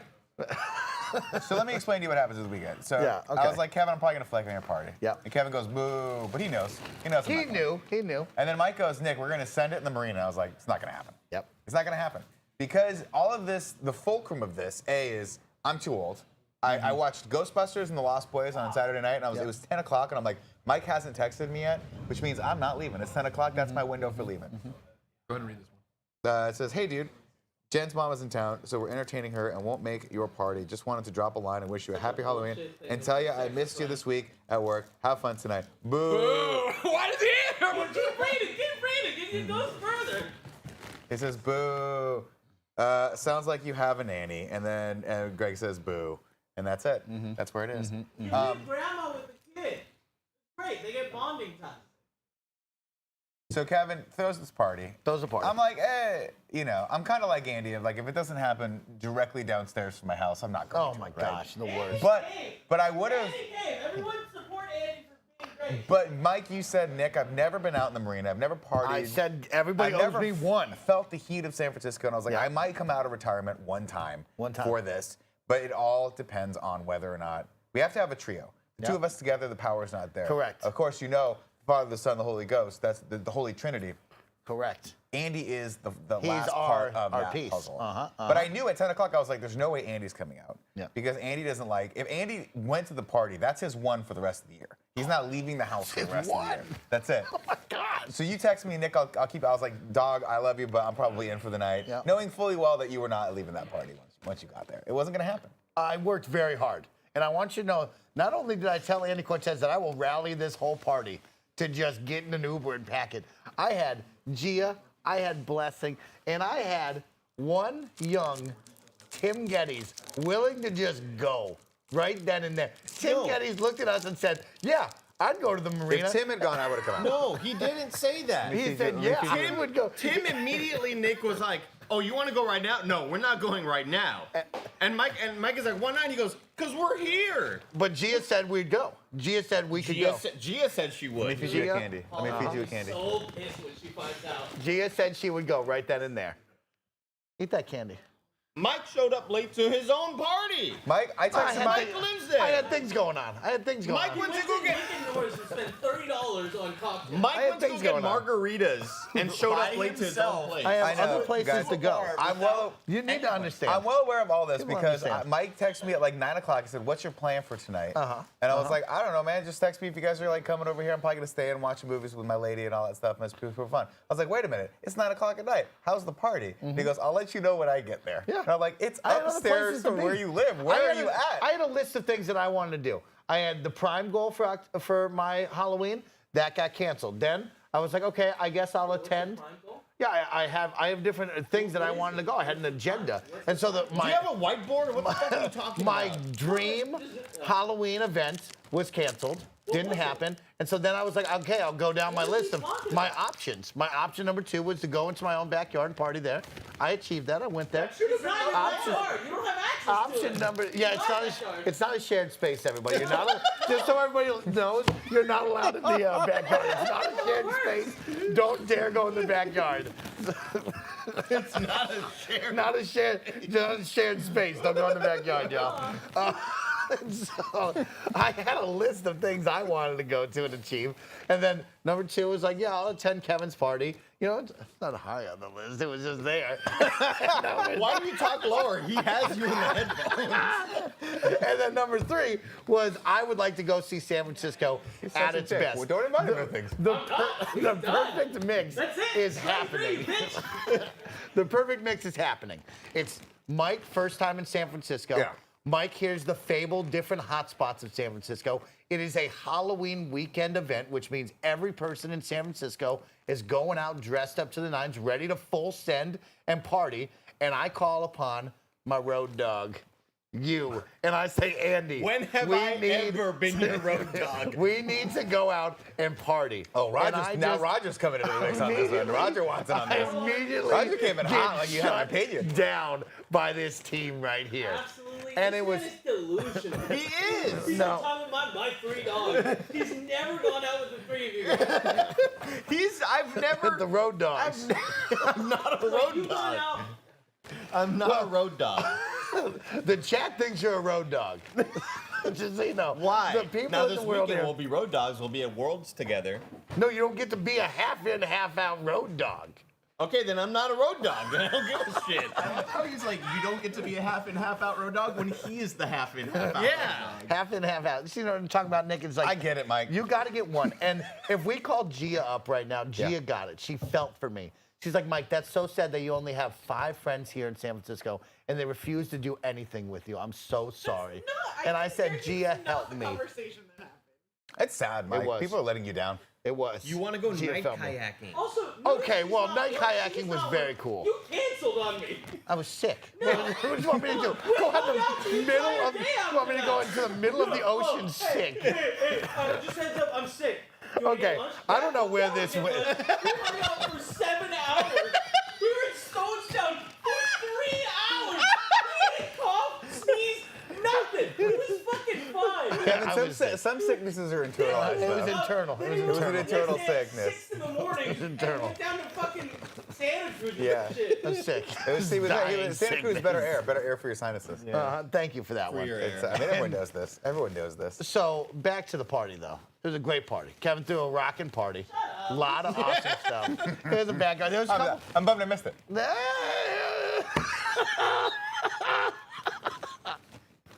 Great time. You're an asshole at that. Yeah, you really are. You really are. You missed a good party. You missed a good I party. know. I always Tim was there in spandex. He looked great. Here's what you got to Andy understand. over there looked great. It Here's was a what good you have to time. understand about me, okay? And I know some EV people out there will feel this. Yeah. I like to get invited to things and then not go. I like being He likes wanted, that. but then be able to eat snacks on my couch and go to bed at 10:30, which is exactly what I did. That's why I shot you a text. Yeah, me too. And I so what- appreciate that. And it was perfect. I was like, this is a perfect Halloween night. All my friends are thinking about me, probably making fun of me, but I can't hear it, so I just think they all love me. And then I don't know, my other buddy was like, why aren't you at my the pub crawl that you agreed to go to a month Yes, ago? And I was yes. like, that was a month ago. You can't invite me to something a month ago and expect me to remember that this thing's happening. mad at him though. It was to the point where, Andy, I didn't know you could actually dislike a text. Did you know that? Oh, you can yeah. thumbs down a text. I was like, what is this shit? Yeah, the small phone. You don't see all the I options. know it's all the same to me because it's all like pixelated, but I was like, yeah, I'm not coming to that. I was having a lovely. I was just so tired, guys. I'm so tired, He's tired. and it was quiet. Everybody gives Nick a pass. tired. Why don't I Nick get a was pass? Yeah, I'm sick. I'm sick. I'm sick. I'm 50 years old today. No, you're not. No, I'm not 50 yet. But I feel like I have the soul of a 50 Nick, year you're old. 33 years old. Me and Roger have the soul of a 50-year-old. We don't want to be bothered. We don't want Nice to be to see bothered. by Roger anything. in the building. Roger Okay. brings his lunch. Right? He's got those little cartons of milk you get when you were 3 at the cafeteria. He does. You know? Small baby carrots. He goes, and then he's like, I can't be one bothered. Oreo. I love how, like, as if Yeah, that's Greg. To start making fun of him. I love how, Greg as has if we're the at a live show, Mike goes, nice to see Roger in the building. Nice to see him. I'm glad he RSVP'd. Oh, man. Now, we're going to carve pumpkins today, Nick. Yeah. I got us an assortment of pumpkins. You didn't even to get to the carve. beef with Andy. You didn't even talk about the main No, thing. well, it's because see, here's the issue. He likes to sidetrack it, you know? No, Yeah.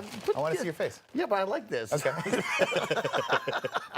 See, that's the issue. Is I try to get to it. He side skirts it. He's Yeah. so beautiful, so He knows handsome. it's coming. Everybody, he knows I'm about to light him up. You for said it, to me know? beforehand, you said, Nick, everyone gets one. Everybody gets one. And when you call in that one with your roll dogs, What happens? you got to bark. Ho, ho, You got to right? step up. You got to and step go. up to the streets, right? You got to get in the Jeep and you got to roll. Yeah. And you said to Andy, I'm calling in my one. Here's my and one. Andy said, oh, Oh, tired baby I over have to there. go to bed.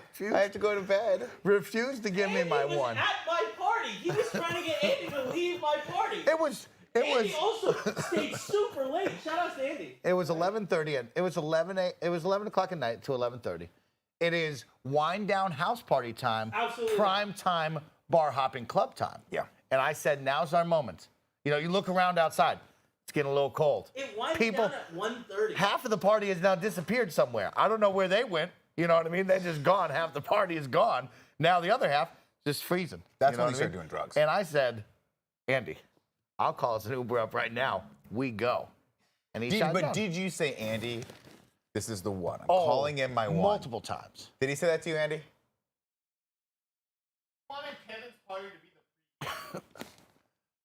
I get that. Yeah, why not? I can understand Why not? that. Why y'all acting like that's crazy? Hand me a pumpkin. I'm going to start working All on right, we're something. gonna start carving pumpkins. So I have some cool ideas here, Nick.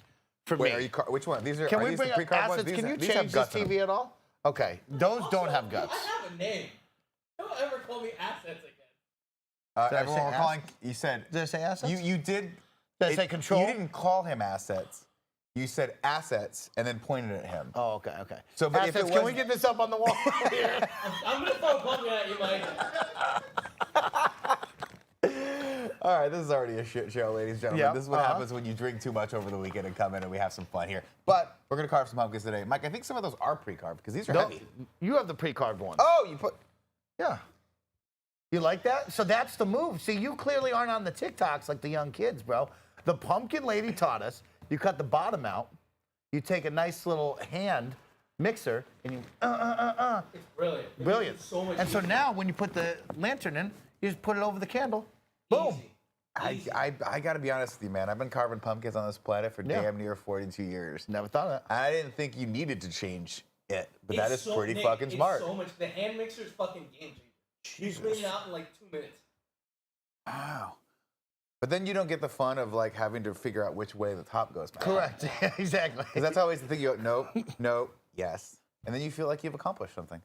Like it's a puzzle that you solved. I also learned something with your roommates, Katie. Katie. She cut a notch out, and the notch goes like that's how you know which way to put it. Yeah. Real smart. Can I love the you way are, pumpkins can smell. you be heard? Are you yeah, hurt? I'm yelling.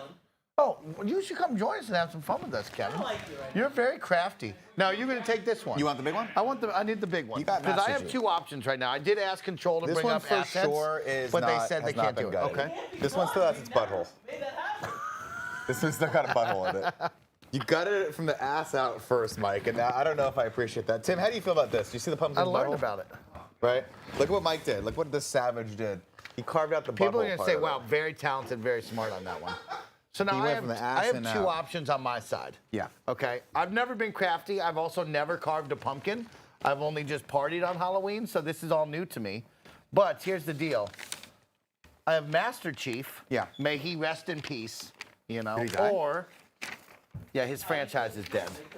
They killed the game? Or I have this other cool one where it's a pumpkin eating an orange. Cool Greg currently working on the orange for me, and I can put that in there. Oh, that's super fun. Yeah, Cool Greg's working on that for me. I think Cool you G. could. I like the mask. I mean, both. We probably have time to cut both. They're not that crazy. Yeah. Can you hand me the bigger one? I don't know if that one's got the butthole in it. This so- one does not. Yeah, give me the Give me that one. Oh. I need a bigger Oh one. yeah, you're right. This is the one that's gonna be cut out. Yeah. Oh, thanks, Cool G. This is good. So God, Cool I G. love Oh the way wow, this Cool smells. G working fast Cool right G's here. a badass, I don't know if okay. people can see that, but that is really terrific right there. Again. Now, Bear, do you want to tell us about your time at the party and how much fun you had? Had a lot of fun. We're going to talk a little bit about it on the KindaFunny Next Gen podcast for sure, which you can catch monthly over on patreon.com/KindaFunny or KindaFunny Games. We have some fun stories to tell about that night, especially how I got home, which that'll just be a fun little teaser of how I got into bed. Yeah. I actually had a really great, man, you talk about full sending it on Halloween. That was a couple Halloweens ago. Woke up just in a haze. I had a bad one. I had a bad experience. Well, you used to rip it pretty hard up at top. I don't know what you guys were doing up there. Now, wait, stop. What are you doing here? So I'm pre-gaming this. You know what I mean? Oh, you're going to do the whole thing. No, I was going to do this guy right here. Oh, I thought you were just going to stick the little dude inside Master Chief's No, so I got the dude right here. Okay, I got you. I feel you. Okay. So you're not going to do Master Chief anymore. Well, I mean, like you said, we got time. Let's see what happens. Good point. Should we check in with the chat? Because we haven't talked with the chat yet. Sure. What's up, chat? Let's check in with the chat and just say, hey, how was your Halloween weekend? Of course, Halloween is today. Make sure to go out there, trick or treat with the family and friends. Party responsibly if you're going to send it on a Monday. Can I say something that I want to say right now? It's going to be controversial. Okay. I just feel like Halloween should be like Thanksgiving, where it's not a date, it's a day. It's always the Saturday. It's always a Saturday. It has to be a Saturday. Should always be the Saturday. So So it should be whatever Saturday. the date the Saturday falls on, that should be the Halloween. The 31st is great when it lines up when the stars align every few years. When it's like it is a Saturday or Friday, that is a magical time. So let's just make the Halloween that day, October 31st. We'll call it Boxing Day or whatever the hell they call it in English. Yes. I like that, Nick. I like that a lot. Sorry, Mr. Ostrich. You're like half in, half out. But yeah, that's my problem because now you have Halloween on a Monday, right? You're going to party on the Saturday no matter what. That's when the costume contest, that's when the party's going to happen. But people are still going to go out on Monday, right? Like, where are they going to go? You know, people are trick-or-treating. People are going to be partying. They're going to be having some fun. So, of course, if you're going out there, make sure to party responsibly, have fun, and stay warm. Of course, as you go out and trick-or-treat with the family and friends, make sure to be aware and make sure you're staying warm during all of that right there. So let's check in. I got Wampa Slayer. Says I have a 2-week-old and a baby and 2 toddlers. Jesus. I didn't do shit. Are they all yours? A lot of children. Did someone over just there. drop off a bunch of kids at your house and you're just taking care of these people now? No, you're like me. I literally, it's been a long year. I had some snacks, had a good meal, and I was like, what's on the old Hulu right now? And Ghostbusters was there, and my wife was like, I gotta hop in the shower real quick. And I'm like, you know what? I'm gonna watch Ghostbusters for 5 seconds. Come out, we'll pick something else to watch. We ended up watching the whole thing. Then I had the Lost Boys recorded. I'm like, I'll watch this for a little bit. And then 10:45 rolled around, and I was like, that's enough for me. Go to bed. That's enough. Now, will you receive trick-or-treaters tonight? No, but we don't really get a lot of trick-or-treaters in my neighborhood, so the answer is no to that, unfortunately. Oh, that's too bad. I sent another great TikTok to Kevin. There's another one that I'd like to do. So there's, like I said, my first Halloween goal, like the place I wanted to celebrate Halloween, the event that I wanted to do, that fell through, right? And so there's another one. What was it? Greg and Jen are, they got baby BJ. They got Ben out there, man, right? And they're going to have a terrific time. See, my dream Halloween situation, we dress up, we keep it low-key fun. We go down to the locals farmers market, the block party for the big community, and we just take a walk, right? We're waving to people. We're having fun, handing out some candy. And Greg, you shoot me the invite, I'll go for real. Like, Weeks ago, you were invited, you asshole. I want everybody to know I bought an outfit just in case they do invite me. So yeah, I would like to go. I'm I coming think you now. just I'm got coming. invited. Wait, when is this happening? Is this happening today? That's today. I want to go. Okay. Can someone else? I want to go. Here's the thing. My friends, I don't have kids, as you know. Yeah. But I'm a huge fan of being invited to things. Yeah. My friends never invite me to go trick-or-treating during the day and hang out and take the kid around, and I miss that part of my life. Yeah. It'd be super fun to do that, don't you think? And so, yeah, what I wanted was to dress up as rad ghosts and just take a nice walk down the farmer's market, hand out some candy to kids, see kids having fun with their families, just be a part of the community in a small town hangout, relax. Yeah, that's so fun. That's so fun. And so that one didn't go through. And so now here Well, it it's is. because nobody invited you. That's the problem. It's like you would think that Greg would invite you to do things like that, but you just straight up like, Greg Miller, notorious for always thinking about himself. Oh, wow. He's always thinking about me, though. You know what I mean? I'm the cool uncle. I thought you were cool he's thinking uncle. about not inviting you to stuff. Cool uncle, That's you what know he's what I mean? thinking about. Now, what are you doing over there as you prepare for this? I see you doing some stuff. Let's talk about it. I'm poking holes in my stencil first, just to kind of get the general shape of Ghostface. I'm going to do Ghostface today. And we're going to, I don't think this is going to work out that great because there's a lot of small details here that I got to get. But as you guys know, the last time we carved pumpkins was for KFAF. I carved one Kevin Coelho into it. It was pretty awesome. Oh, man. I forgot about that. carved a milk mommy. That was a great show. That was really a great loved show. that. Oh God, I wish we could bring it back, but Tim, Should have he's wanted just won't. Streamy, I think. Well, let it something come like back, that. huh, Andy? Not a day goes by, me and Andy don't talk about that, and Tim just shakes his head. No, sorry, everyone, you're not getting it. I think we've lost the entire office. They don't want to fucking do it. They don't want to do it we started off so hot. I didn't want to start off that hot, but you got all of a sudden we just started taking shots. I did not start early. off hot. I didn't start off hot. I think I was going to do the a nice, crowd work. relaxed day just carving pumpkins with you. That's what I wanted. It got contentious. Why did they get so mad? I don't You know. know I what I mean? think it was because you were talking a lot of shit. If I had to guess, Roger just shot darts in his eyes at me. He's like, fuck this kid, man. I'm getting a job somewhere else. The goal was like, oh man, all we want to do is just carve some pumpkins, have some That's fun all right I there. wanted to do, but everyone had to talk about this party.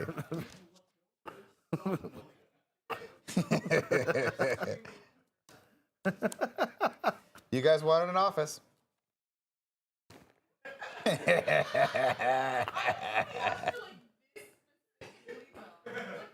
You guys wanted it off. When we said we're gonna carve pumpkins, you guys should have known it was that. I love that. He likes to do that. That's right. I could be working from home right now. Everyone had we had to come out of the pandemic and be friends again. We could have done this in the parking lot. Oh, yeah, wow. For sure. Man, my ghost face is totally off. Show him what you're doing. You got to show the audience a little bit what you're doing. That's right. It's like he's off, but that's okay. We just tilt him this way a little bit. Okay. And so what I was saying back with the trick-or-treaters, right, Nick? Yeah. What I've always wanted to do, if you get trick-or-treaters at your house, I wanted to dress up as the scarecrow, right? You lay down in the front yard, you're on the chair all passed out, and you have the bucket of candy that says take one. When they come up, you spook them and scare the kids. That's what awesome. I've always That's wanted to always do. the best thing to I do, like for that sure. a lot. That's what I want to do. Yeah, I do miss that about living in the city is that you get the kids, they go out in like the rich neighborhoods and stuff, which is one of the neighborhoods I do not live in, unfortunately. They go out, the houses, you get the haunted house stuff every once in a while.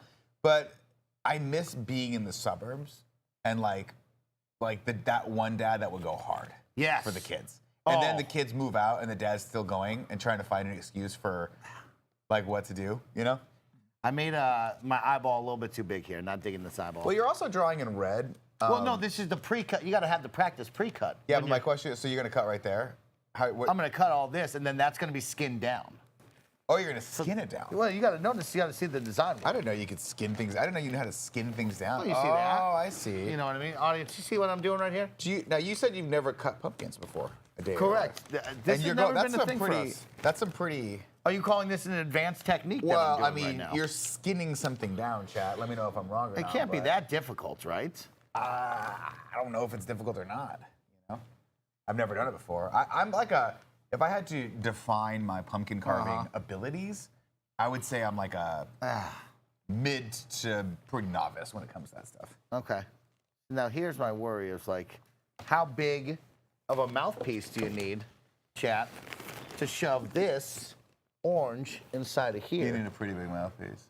But also, you're supposed to use a smaller pumpkin, so you got to use this one. No, that's a tangerine. That's a clementine. Let me see. Move your hand. You know what I'm talking about? Yeah, you're right. Yep. That's like, where'd you get that tongue from? Are you gonna put that tongue in there? I don't know. I'm not going to do the tongue guy right there. That guy's interesting. It's right. Now, Michael R. O'Leary says Mike has never carved a pumpkin. He's jumping right to advanced techniques. So That's it what I sounds was like saying. this is an advanced technique. Well, skinning the inside, like skinning it down a little bit. I'm not even sure you do. That's for sure you watching some sort of YouTube video tutorial on how to skin that. I don't even know if we have the right tool for that or not. Oh, is that what those things are? That's easy. What do you got? Oh, okay. Yeah, Ride that out. I like to post those. I poke the holes in it first, and then you cut it out. Now, of course, you have the chat. I have the chat as well. We were just getting to them on starting off their Monday Halloween, of course. We want to hear from all of you. What are you dressing up as? What is the costume of the year? If there's any couples costumes out there, that's what I want to know. Nick, you have D. Yeah. Any fun couples costumes you guys have done before? I've been trying to get her for about 10 years. She does not like Halloween. Oh, okay. And it's weird because I love Halloween. It's like one of my favorite holidays. I go out every Halloween, every Saturday night. Wouldn't miss it. Wouldn't miss it. Gotta be I out. think you missed it this Gotta year. be out. You Gotta missed be it out. this Mike. year. Gotta be out. Wouldn't miss it for the world. Okay. I've been wanting her to come out as Batman and Robin. Okay. I'll be Robin and she'll be Batman. Oh, for that the would be longest fun. time. That would be I super thought that would fun. be so fun, right? Oh. And she's like, no, I'm good. I don't want to do any of this Okay. shenanigans. She's like an adult. It's annoying. but I love her. I get to be a kid. Oh, I will say this. I was at Punchline last night, and they had buckets of candy everywhere. And I texted her. I was like, would you like me to bring home some candy? Because if it's free candy, it doesn't count calorically. That's how it goes. That's actually that's scientifically proven. Now, people didn't see the beginning of this. They say, shouldn't you scoop out the top first? A lot of people don't know. We scooped out the bottom. It's weird, guys. It's a talented move. I'm just going with it. I don't like it because it's new, but I guess that's what people do now. They scoop out the bottoms so that you put the candle on it and it doesn't burn the pumpkin. It's an interesting concept. It's not one that I'm familiar with. It's the European way, but it's cool. Now, we have a good one. Miss Sally Hart says, I was Ash Ketchum this year because I chose comfort of jeans and a T-shirt. Smart. Nice call. And, of course, Ash Ketchum, always topical and fun right there. I went last night as a Ghostbuster because we have these amazing costumes because Greg buys them all. And I texted one Greg Miller last night. I was like, you know, it's actually pretty freaking comfortable in this jumpsuit. A lot of pockets. They got to get used to it because you don't have the traditional side pockets. You have these angled breast pockets and leg pockets. Yeah, that's a really nice one. He put me in like the latex one. You got the one I got the cheap one. You got the Spirit Halloween costume. But it felt good. It gave me a lot of confidence. I liked it a lot, you know. Mike, are you up on all the fun memes? The Halloween costume memes, the Spirit Halloween meme that keeps going around where it's like people composite in their own costume. I saw that. That's a pretty good one. Yeah. Which one was the standout winner to you on those? So a couple people came as it last night. The greatest standout. Oh, really? Okay. Oh man, I fucked this up. Okay. Well, this is gonna be fun. I think that looks pretty good, Nick. I think people are gonna be impressed with what you got there. We're gonna see here. Now we gotta poke her through. And you just start on. You gotta go back and forth. Tap, tappy, tappy. Tap, tappy, tappy. I like that. And then DH Canada talked about Bob's Burgers. Saw a couple of good Bob's Burgers online, Nick. A little Bob and Linda. If you get the whole family out there, that would be fun to have Gene and Luis. Maybe even a Tina dancing around. I've never watched Bob Burgers, but I'll take your word for it. It sounds fun as fuck. You know, Barrett likes Bob's Burgers Is Barrett a Bob's Burger friend? I feel like we pissed everyone off in the office. They don't want to talk to us anymore. No. That's how that went. Very unfortunate vibe on a Monday. It started off so strong. It was. It started off so strong. It was like we don't want to have anything to do with this. Exactly. Oh, okay, I got it. Now, you never car pumpkins before, right? No, I honestly, this is like very like, no, not really doing carving pumpkins. I used to carve pumpkins. Oh, you're talking to me? Yeah. Oh, okay. He's going out right now. Yeah. Okay. Yeah. One of the fun things about carving pumpkins, though, is that you get the pumpkin seeds. We used to clean them off and roast them. Oh, you know, Katie, the roommate, went above and beyond on that one. Yeah. That was always the thing I look forward to most because I love roasted pumpkin seeds. No, I didn't try anything at the party. It's like you didn't even go to this party. I didn't want to. When I go, I'm not in the mood to eat at the party. That's if people find that weird, I just didn't want to eat at the party. I love eating at parties. We went to a bar 4 blocks away and had 2 cocktails. So before the party, I had the thought of like, well, if we're gonna drink and have fun, I should eat beforehand. Yeah. You know what I mean? Because you're not going to a party with an empty stomach. Correct. And so I got in and out beforehand after taking a nice little trip around town with my boy Kevin A. Sex. Got in and out, filled up before the party, had a nice little pregame cocktail before the party. Went to the party ready to rock and roll. But they had a great offering of food selection. You know, like I said, Kevin throws a great party that you should always attend if he invites you. You know, great party, great people. I hear that. Met Jonathan Dornbush for the first time. That's met the Bush? That's a really cool dude. That's one really cool dude. The Bush is a very nice guy, for sure. I don't think he likes me calling him the Bush, but I do that now. Hey, Shaq, can you hear how fun this is to carve these pumpkins? Foxy It's one of the reasons I love running this business. You just going for it. You should get to carve pumpkins every once in a while. It's pretty good looking, Nick. You're doing a pretty good job there.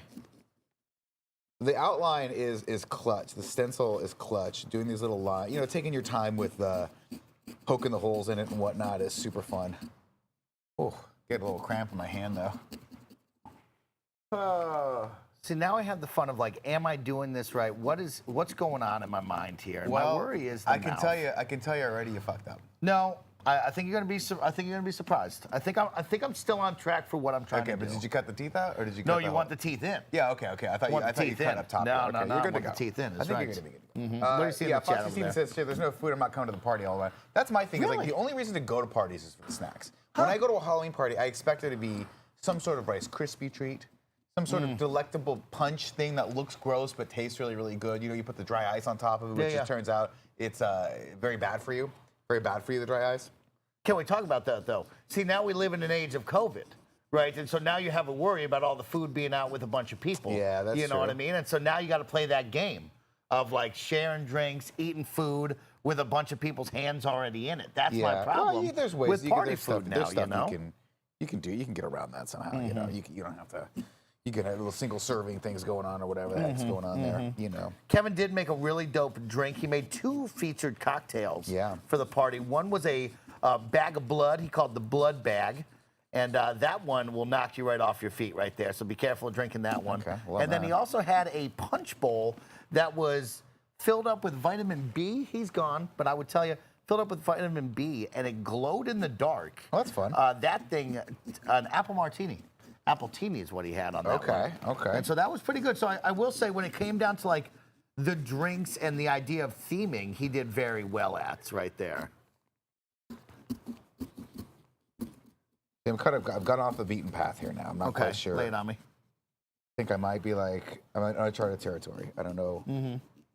You get I got it. Now stretches with me. He says, "I'm not eating at a party." Is right. You're not eating at a And party. I think everybody's different. I think that's what you got to respect the party goers. Well, so here's the some deal. people don't want to eat at your party. You Well, know? it depends on the party, right? If it's a like, hey, I'm here to like, this is like a early 20s party. Yeah. Where I'm here to like look good, hang out, try to be charming, whatever. Maybe try to like get some phone numbers or whatever. Okay, there you go. Yeah. Like then I'm probably not gonna be smashing fucking pumpkin pie at a party and just talking this shit's flying out of my mouth. Yeah.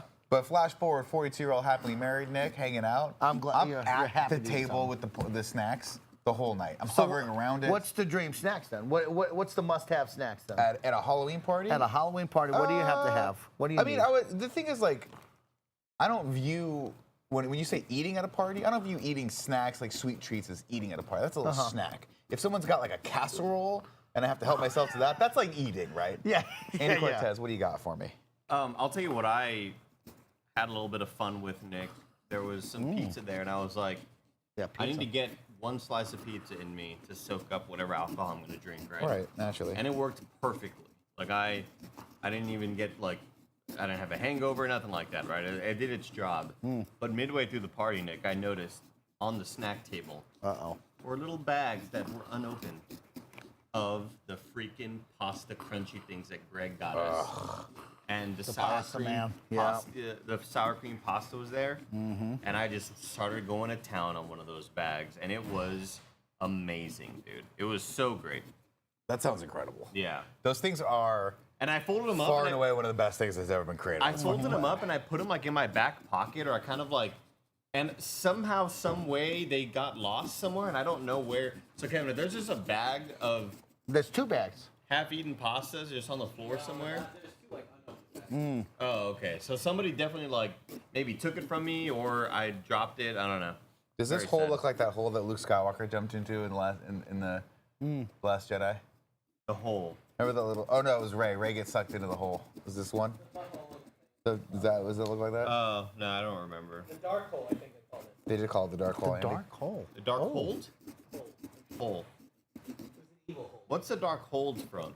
The dark Evil Dead. hold. Oh yeah, you're right. Well, no, we were crushing the Evil Dead. Man, We were having a ton of fun with man, that I had a game. lot That of was a fun. great. We should've That was a played good that. time. That's right.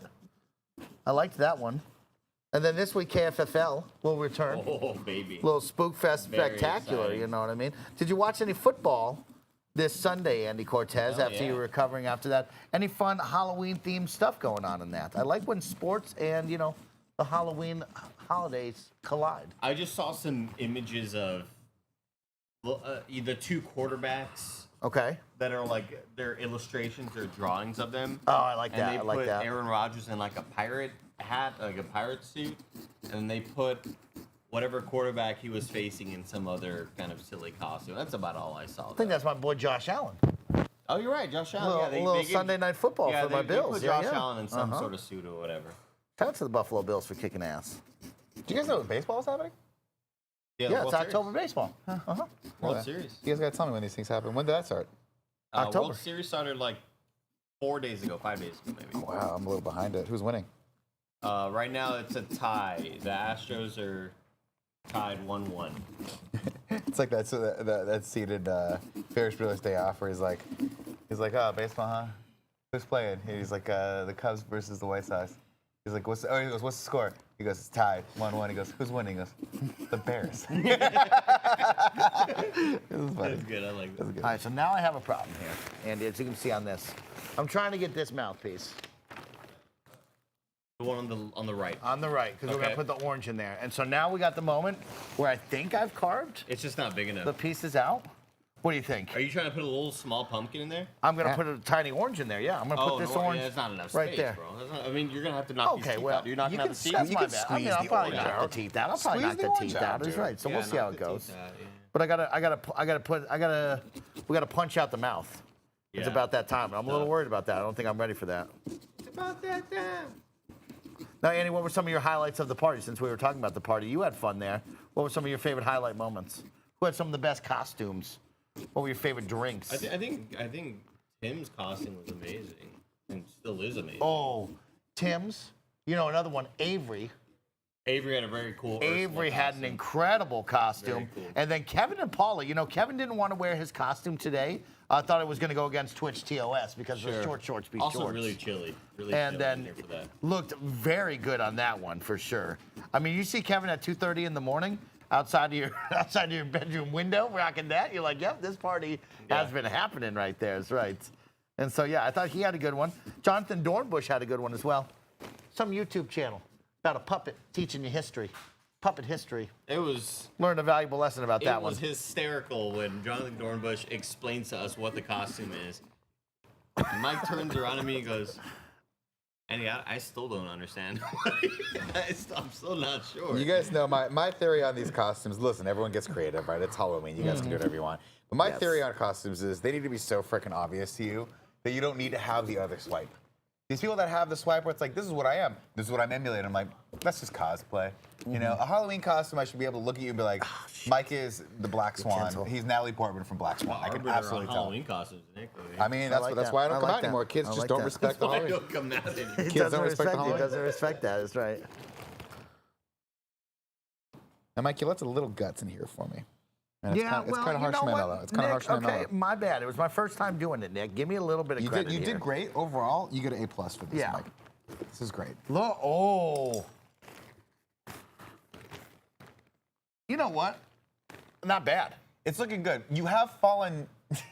It's a little short. It's a little short. You have fallen prey to the. You've fallen prey to the pumpkin carving 101 mistake. Lay it on me. Which is that you drew your outline of it. Yeah. And it's always going to be there now. You're always going to have red on the pumpkin. That's all right. That's all right. I chose orange with a light orange, so maybe you wouldn't see it from far away. I think. Thinking that, there's you know? just, there's just so much pumpkin here. Hold on. There's so much to talk about here. That's right.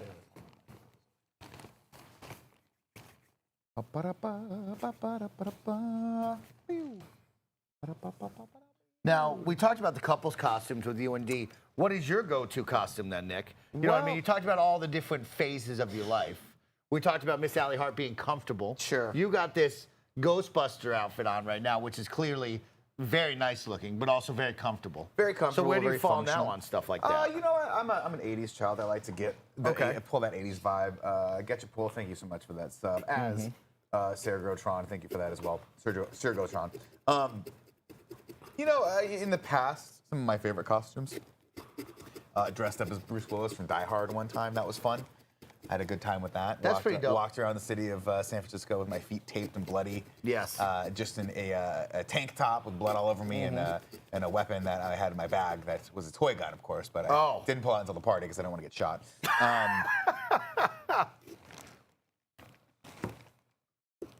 But I love that. One time I went as Kurt Russell. Oh, shit. I just snapped my knife. Sorry, got plenty more. Here we Bought a got bunch 400 of them. Went as Kurt Russell from Escape from New York one time. That was a fun one. You know, just overall, just enjoying the 80s vibe. I think if I were going to go again this year, that's the other thing, too, is you got, like, Andy started putting thought into his costume clearly a few days beforehand, if not, you know, a week beforehand to get that wig Well, he's delivered had on multiple Amazon Prime. costumes now, right? Did he do multiple costumes? Didn't he do Midnight Mass as well? Oh, he did Rahul, but that's not When- hard. He just when walks out. was He just that? wakes up and he looks like Rahul. Oh my God, that's how fast time flies. Oh my Time gosh, does fly that was fast, my last year. Wow. Yeah, I know. What are you thinking? So yeah, I don't know. What's your traditional go-to for Halloween costumes, Mikey?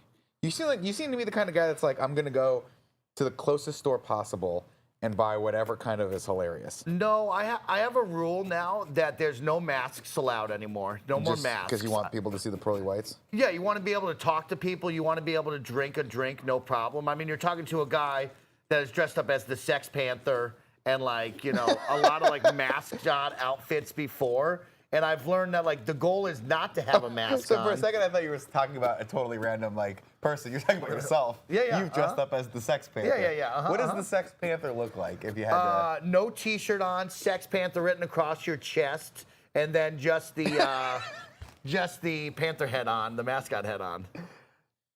And then, so you find that maybe that gets in the way of That is 100% a costume.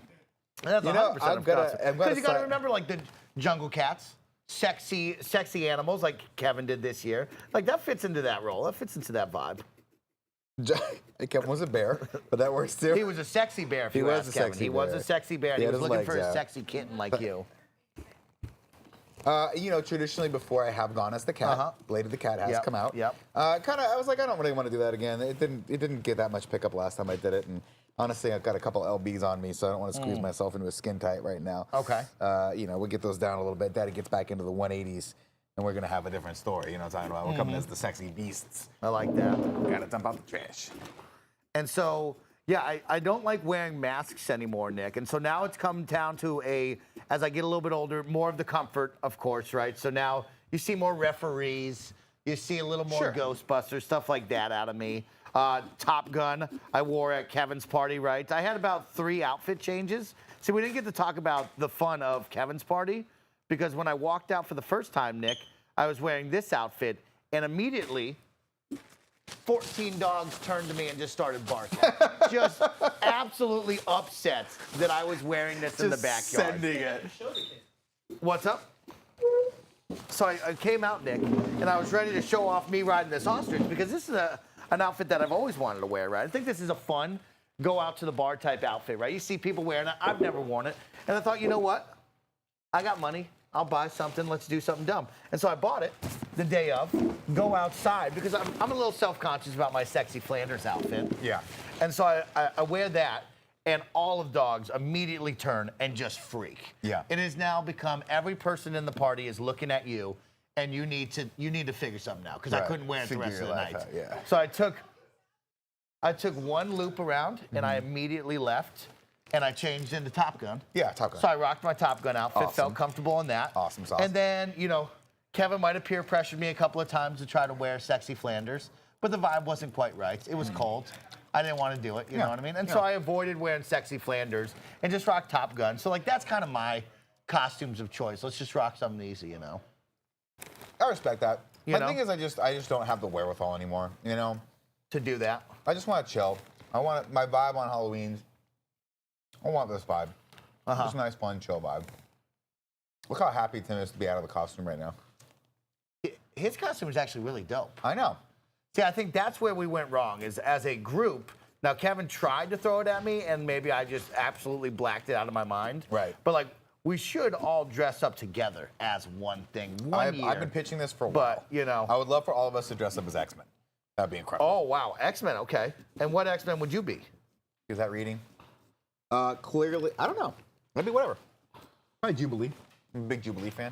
Oh, that would be a dope outfit. I can't tell if this is reading. Is this reading? Do we have candles? That's a fun vibe. Can you see it? Kill the big light. Kill it. Oh, I got it backward? Oh, yeah. Oh, that's great. Hey, Ghostface. Nice job, Nick. Thanks, guys. Man, you're really talented. You know, I don't think it's talent so much as I just printed a stencil off the internet, but I appreciate but it's still it. talent. You got to give people credit. Here, you can do this one now as well. You want me to I'm going to do Master Chief? Yeah, we'll do one more and then we'll call it a day. But you sounds do fun. that one. That Yeah, sounds yeah. fun. Well, Okay, cool. while I finish up mine over here. Let's see. Roger, I'm going to need your cell phone for the rest of the day. He's not listening. Okay. Want to put a light No. I mean, yes, thank you, but no. Another I'm okay. fun one. Kevin had a fire pit going at his house. Paper towel. With colored fire going on as well. A very cool effect right there. Like I said, you want to go to a fun party, Kevin Coelho throws one heck of a great party for sure. What was the? He goes above and beyond. What was? Did we do any dry ice things at this party, Kevin? Any dry ice? 30 pounds of dry ice in the hot tub. Fantastic. So it was like going like a cauldron. Now, was the hot tub still hot though? Because you get in with the dry ice if you wanted to in your skivvies. There was a couple moments where I thought, I was like, legitimately, there was like a group of Russian kids that did it, but they did it in an enclosed room that had a hot tub. 3 of them died. Well, it's funny. I forgot what I was watching, but somebody was like, somebody on a show was like, yeah, I used to use dry ice. Maybe it was Bake Off. I used to use dry ice, but it turns out that's really bad for you if you drink dry ice. No, that's fine. Yeah, I thought they were wrong. Because I 2 years ago I did another Halloween party. Yeah. And the drinks was like a red mezcal drink. Okay. With dry ice in it, and it would like bubble. It was cool. Okay. Yeah. See, but you can't breathe it in. You don't want to huff it. Yeah, you'll die. now that's good enough But you because can I drink wanted to jump in his hot tub. Yeah, I know. I It wanted was to jump in the open, hot it tub, too. looked inviting. I was like, oh man, I should probably go into that. You should have been. Here's the thing. Next year, if you go to the party, if you throw us into the party, you should be a hot tub guy. Always in the hot tub. Always in the hot tub. Getting kind of pruny. Getting kind of pruny throughout the party. Pruning. Mr. Pruning. Now, how are you going to cut these eyes down? That's what I want to know. I'm not cutting down the eyes. These are my eyes. These are my eyes. I've decided. Let's You're not see. going to prune them down? No, we don't have a tool for that. Oh, you got to have a tool. Well, I just felt like, yeah, when you're talking about like skinning them up a little bit, I right? don't know how you do it. Yeah, that's what I was saying. I don't know how to do that. I looked know at how my you do tool selection here. I said, I don't have that. So what am I going to do? And so, You just get a blade and cut the skin off. what, like a knife, Kevin? What you say a blade? What kind of blade like do a you? knife. Okay. Maybe I'll reach in the kitchen cabinet and grab one You want one of mine? and try one. Kevin, I always know you got a blade on you, so why don't you hand me a blade? For a second there, Tim keeps walking by. Yeah. And I thought he was sleeveless, and I thought I was like, Tim's going as Vin Diesel for the podcast today, man. because we're going to do the podcast in costume as well. Oh, are you? No, I don't know. I just You said that. should be doing that. It's Halloween. I assume. Look at Andy's wig hanging out on his fucking coconut juice or whatever he's got at his desk right now. Andy, what is that thing your wig's on top of? It looks like a dead cat. Bring it for the audience to see while I'm talking to you. Yes.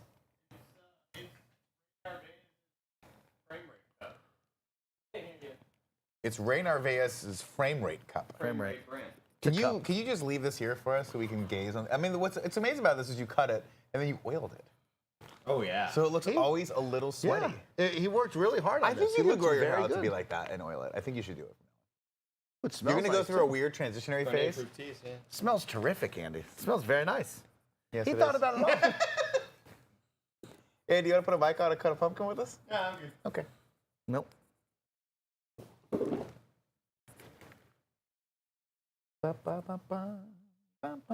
Okay, so mine's done. Here's the deal, Yeah. though. I gotta gut this pumpkin now.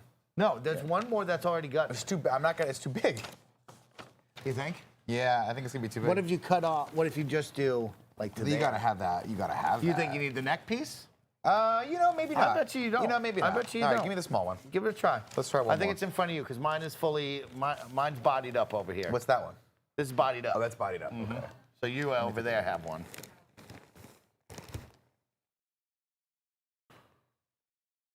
And so now. Miss Lightheart says, went to a cocktail party and someone used dry ice. Tasted like cough mixture.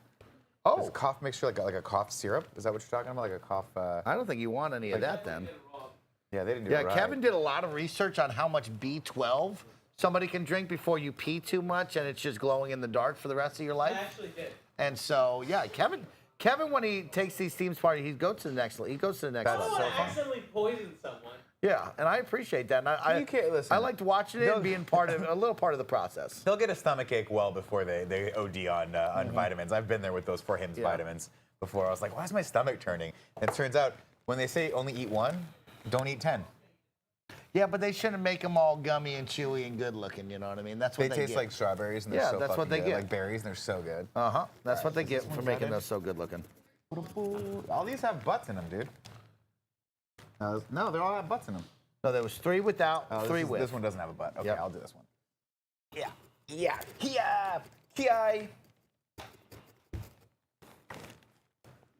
I wish Roger wanted to be our friend. Why do you guys offend him so much? I didn't say a damn thing about Roger. I don't think we offended I don't Roger think at we all. said a damn thing about Roger. Yeah. Is this the way this goes? Yes. We were happy to see him. He walked in. He actually got to go to the dentist on a Monday, which you know I love. Shit, you're so fucking weird. Yeah, I That is thought the it was a great weirdest time. thing ever, but I love it. I do You love going to the dentist. I don't love going to the dentist because my dentist always tells me things that I have to fucking do. Like I have to get my fillings redone because apparently shoving silver into your mouth is not a great idea long-term solution. Thanks Uncle Jim back in the day, who was my dentist. Oh, silver will be fine. Roger, how many Yeah, he cavities was. did you walk out with? He was worried that he would have a bunch of cavities and then the dentist was coming after him. They're not talking to us anymore. They're all just doing their own thing over there. Lame Zors. I put my hand on this.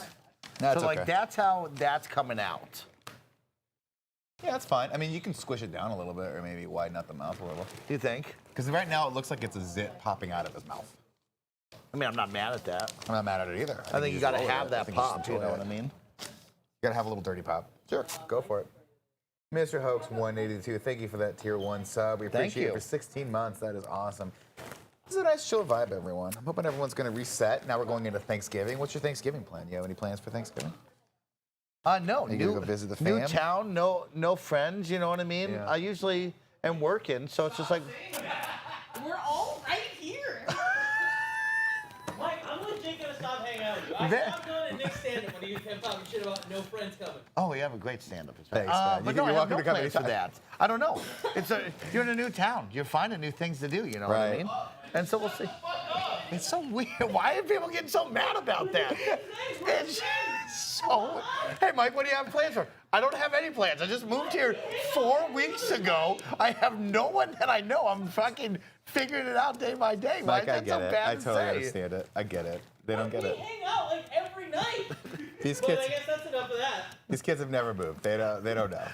They don't know. Joey, born and raised in Daly City. I moved. Andy moved.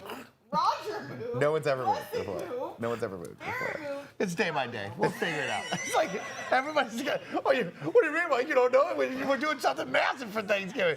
Okay, cool. Man, it's one of those things where like we do talk a lot of shit about people when they're not here. It's different. It's a different vibe when they're When here. they're here. When yeah. they're here, they get I don't like all it. They can talk If back. we're not on the stream doesn't mean we can't hear you. We're literally like 10 feet away. I love it. But no big Thanksgiving plans, right? I come from where you're always working on Thanksgiving, so I don't have anything planned. Yeah. What about you? Like, do you get with the family? Do you get with these Traditionally, guys yeah, and do something traditionally- big? No, Are you at I Kevin's I house? like to get I like to see my family if I can on the holidays. Take I a don't- full week I away. never get to see them, right? So I see my parents like maybe once or twice a year, which is Yeah. kind of sad. It's not great. So I will probably Christmas for sure. I'm gonna be sitting down there. I'm not sure what the Thanksgiving plan is. It's difficult to travel that much. Yeah. But it is only to Southern California. So I'm fortunate that my parents are both my families on my wife's side, my side are kind of really close flying wise. So it's not, not a huge excuse, and it's not like we gotta fly, be jet lagged, all that stuff Yeah. to see people. So that's pretty fortunate for me. Now, It's see, nice. I want to give a big thank you to SunGod88 who says, something like Mike's pumpkin is looking amazing. No, I don't think so. No, SunGod. it looks bad. Well, But okay. Let's not go with bad. Let's go with could be improved upon. we'll say I'll say this for the first time carving a pumpkin, it's Yeah. pretty incredible. It is pretty incredible. I don't know. See, here's the deal. I'm not creative, right? So You're when we definitely came into creative. today, I was like, what am I going to do, right? And I you usually could have gone Master Chief. whatever speaks to me, I should have done Master Chief and just followed the instructions right there. But I said, you know what? I'm going to look it up and I'm just going to try. You know what I mean? I'm going to try something new. I'm going to try something different. And I'm not. You were right about the permanent marker. I got no friends. These guys always harping on me. It's like, sir. It's because you know what it is. It's because of Captain Semantics. You know what I mean? Well, here's the best part. If you It's just like, said I have a few friends, that'd be like, oh, good. But everyone's their egos get so bruised because they already hang out with you. We're carving a pumpkin for the first time, just trying something new. I got new friends. It's a new town. I got nobody here that I know. I'm just trying things out. what are you doing for Thanksgiving? I don't know yet. Figuring it out. I got no friends. I got no. I moved to New York City on a whim. I'm just here alone. I know nobody here. Fucking weirdo, man. How many people are in San Francisco? How many people live in San Francisco? I have no idea. I couldn't tell you. Millions. I know 10 people. So You do know 10 people. But I mean, how many people? How many people do you know in Tahoe, though? Oh, a lot. Yeah. Way more than 10. You could probably go up there for the holidays. You got to deal with the snow. You don't want to deal with the snow. I know that's a pain. I in the bet ass. you. I mean, I'll do the normal streamer move. I'll just be in my bedroom streaming at night. You know what I mean? That's what we all do. Thanksgiving. Yeah. My thing is, I wish I did the Thanksgivings because I would totally invite you to them, but I don't do the Thanksgiving. I just like at my mashed house. potatoes and gravy too. That's all I want. I mean, who doesn't like mashed potatoes and gravy? Isn't that my favorite? That's my favorite. The thing about this is, Thanksgiving, my wife's favorite holiday, because she loves the meal and then she loves the leftovers. We did it up in Tahoe a few years back. I like that. Hung out, just enjoyed it. Next day they're like, "What do you guys want to eat? We're gonna go this. We're gonna get some pizza." I was like, "What are you talking?" She was like, "What are you talking about?" Yeah. They're like, "What? You don't want to eat the same thing you did yesterday?" I was like, "What the fuck are we doing here? What the fuck are we doing here? You made a 300-pound turkey that's gonna take the 16 of us a whole year to eat. We're fucking freeze this shit, eat it for a whole year. We're eating leftovers again. I'm eating Thanksgiving leftovers until I look at it and it talks back at me and says, 'Don't eat me anymore. I got too much goddamn mold on me.'" You know what I'm talking about? I know what you're talking about. That's my vibe. Okay, I like that, Nick. And you know what's funny is I don't even like the Thanksgiving meal, but I like the leftovers. My mom traditionally makes the stuffing. She makes au gratin potatoes, and she makes this hurt my hand. And she makes the string bean casserole. And those three things together, you throw them all together cold, put a little salt on top of them. Yeah, done. I'm watching movies all night. HBO Max, HBO to the max is what I'm talking about. Okay. You know what's exciting is the Next Gen podcast coming up next over on the Patreon exclusive. This will be fun because they're on the new set for the first time ever. Oh, fun. Which will be very cool, right? Are they filming that right now? You can do that, Roger. Don't worry about it. Hey, Bless. Yo, I don't want to interrupt. I know you guys are doing the show right next to the kitchen. Can I microwave my lunch? Is that okay? Yeah, that was the whole point of the vibe of this. Supposed to be chill right now. Yeah, the vibe was supposed to be all of you coming in and out, having fun, and like hanging out. maybe you guys, if you guys wanted to carve a thing too, that'd be fun. I never had a Rolo. These good? Yeah, actually, they are. And normally the Rolo too hard. Yeah. But this little 2-pack, they keep close to each other. They stay warm, apparently. I don't know how they share body warmth with each other. You know what? I'm coming around on my work. I'm excited for the Next Gen podcast. Yes. New set. Very original. I'm excited for y'all to check it out on patreon.com. Very cool. I'm really excited about that. Is there any cool themes that the Next Gen boys are going to talk about? What is the podcast vibe this time? What are we going to talk about? Ranking something, partying? This month we'll probably talk about a little bit of the Halloween party from the weekend. And then Like that. also... I heard about that party. Yeah. Yeah. We were going to talk about that party. I threw out the idea of, because you want me Roger to eat Bless a and Rolo. I... Oh, he doesn't like it. I don't like it. He doesn't like it? Oh, wow. He You don't like a Rolo? I thought it was gonna be like gooey. No, it's caramel. It's just but it's chocolate-covered caramel. That's wild. I don't think I've ever met somebody that doesn't like a Rolo. Roger's an artist. You know how like true artists are like, Uh-huh. I don't like the color green. Yeah. And like if they see green, they're like, no, I revolt. I'm not gonna go in there. Yeah, yeah. That's Roger. Roger's an artist. Okay. You put a candy in him, and if he expects it to be one thing and it's not that thing, that candy's dead to him for the rest of his life. I guarantee Roger never eats a Rolo for the rest of his life. Yeah. Now I'll tell you what, Roger, you should try these fucking white chocolate Reese's peanut butter ghosts. Oh my God, they're good. Don't be Cram that afraid. fucker in there. Don't be afraid of that. You know what I mean? Why don't you use this little tracer thing? I like to do it this way. Okay. Nick's really good at this. Nick's very talented he's done at it this. before.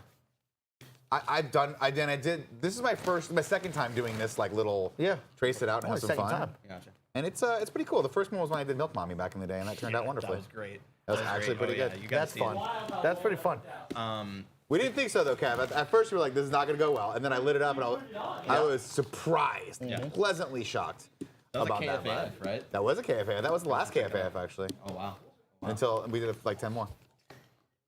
It was close though. But anyway, Mike, we're going to talk about, since we're all here together, we all came from the community and made stuff before. We all worked in the industry and stuff. Yes, you did. We're going to talk about the weird things we had to do to kind of make content when we were just doing our own YouTube channel. Because we have all these cool resources, but we didn't back in the day and stuff like that. So we're just going to talk about making content from our houses and shit What was the that. podcast I would listen to you and you were in your kitchen doing a podcast? Oh, that was BZG, Talking Shit.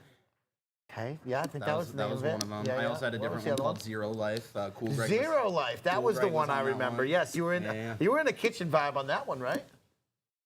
I I don't know if we were ever in a kitchen. No, I feel like you're at a table for that though. Yeah, right? but it was a table. That's what I was. That Okay, was a living room. Yeah, Living room, kitchen here in San Francisco, all looks the It's exact all the same just so you place. know. Yeah. It's 'cause it's all looks in the one exact room. same. Yeah, it's all one. It's all one one bedroom. room. It's all together. Okay, that will be a fun topic right there, Barrett. I like that. Tell you what, this Master Chief, a lot more involved than Ghostface Killer. Yeah. Zero Life is a great name. People say that was a fun time watching Barrett do some of That those is a things great right name. there. You guys had great names. Like OK Beast. You were OK Beast, right? Yeah.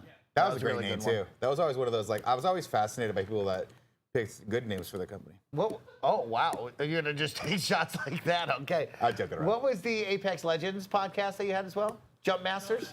Yep. That's I awesome. listened to that as well. That was a good podcast. as Mike, well. if you and I started a company, what would it be called? I call it, you only get one. Everyone gets one. Everyone gets one. We Like, just Andy rag on Cortez let Andy us for an down. hour and a half all the time. Poor Andy's had to put up with me at my prime peak on a Saturday night, coming after him all night long. How long do you think? Friday night 2 on Call of Duty. Oh yeah, Call of Duty. Oh yeah, So I'm here's looking. the deal. I'm looking at my phone. I didn't get a call for that though. I see you guys from Call of Duty. That's Well, awesome. you know Thanks so what? much for It that. turns out that Andy and Roger Literally? don't know how to start the game, and so we played a grand total of 4 games. Well, that's out not of sitting there for surprising. 3 hours with these two knuckleheads, you know. So, yeah, they had to put up with me yelling at them to start the game, you know. So that was a wild Start time. the game. That's how it is. That's what our podcast should be called. So Start here's the the game. deal, you know, Call of Duty not working this whole weekend. Right? Was that the vibe? Oh, the servers were exploding. It's The last totally time I played it, we understandable. got one game in. Yeah. We all got booted, and there was white frames every 5 seconds. That's That was still legit happening. making me want to throw up. That's still happening. Just so you, so be prepared. Also, for that. That's still fucking happening. great game. Can't wait to play tomorrow. Again. Can't wait to play tomorrow. That's Yeah. right. Are you going with the traditional jack-o'-lantern cut now? No, so this one is not cut, so I'm just drawing on it. I found that I believe these permanent markers not really the trick on these pumpkins. Not a great idea, So you got to go honest. with paint, but I wanted to respect your space and not bring a bunch of paint into the office. Yeah, I appreciate that. Thank you. Okay, I want you to remember that is right. you know? Andrew Ski Rocket, thank you so much for that Prime sub for 32 months. We appreciate you very much. Now we're all tuned into you finishing up Master Chief is what we want to see. Right Okay, there, so I gotta look at this because this got complex on me here for a hot second. I gotta go off of my Keep that little on there. vibe check here. I'm going to 'cause- check in with the chat while we continue on, because you are our last pumpkin of the day. You have gone down as Pumpkin King of the office. Am I the right Pumpkin now. King of this office? I think so. A lot So- of people call themselves Halloween King and Queen, but I got to say, Nick, you might be the King of Halloween. You know, I here. don't think I could be King of Halloween if I don't actually leave my house on Halloween, but Well, you know. I had a good time. That's all right. You watched a scary movie, which is a good time. I watched a lot of scary movies, actually. I have a whole list of scary movies that I watched this year. Twitch I'm chat, not let's keeping a check list. in with you. What is the scary movie of choice this Halloween for you to watch right now?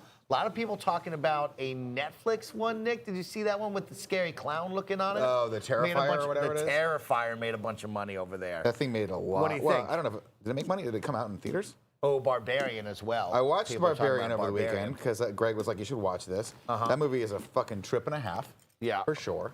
Look through the fucking thing. A trip. Now, do you think I would like it? No, Mike. Do you like scary movies? I dipped my toe into the Black Phone. Oh, all then by you'll myself. like this. Did you like the Black Phone? Black Phone was pretty solid. Yeah, then you'll like this. Not too much gore and murder, which I appreciated. What's the gore and murder level on Barbarian? Pretty fucking high. Probably as high as you possibly could expect. Pretty high. But it's really Well, scary. like, The- is the it first- Hostel high? Because, like, Hostel's the no. limit I'm drawn. That Hostel is torture porn. Do you That's a remember different the story. moment when that person was in the chair? Yeah. Slit, stands up, falls over. Yeah, That's a scene you'll never forget. That's a different kind of vibe. Barbarian is a really, really cool setup. And then Okay. toward the end, it kind of loses a little bit of steam for me, unfortunately. But I recommend it. I think it's a really cool concept, and I think they did it very, very well. And it's beautifully directed and like beautifully shot. So, and good cast as well. Okay. So definitely give that a shot. I'll actually read you the list of movies that I watched this Halloween. And chat, let me know if you've seen any of these or if any of these are your favorite. Because I'm starting to keep a list every year so I don't, While you pull that up, someone says watch X. I don't even. haven't seen that just yet. X the movie. Okay. So this year I watched The Mist, which is on Netflix.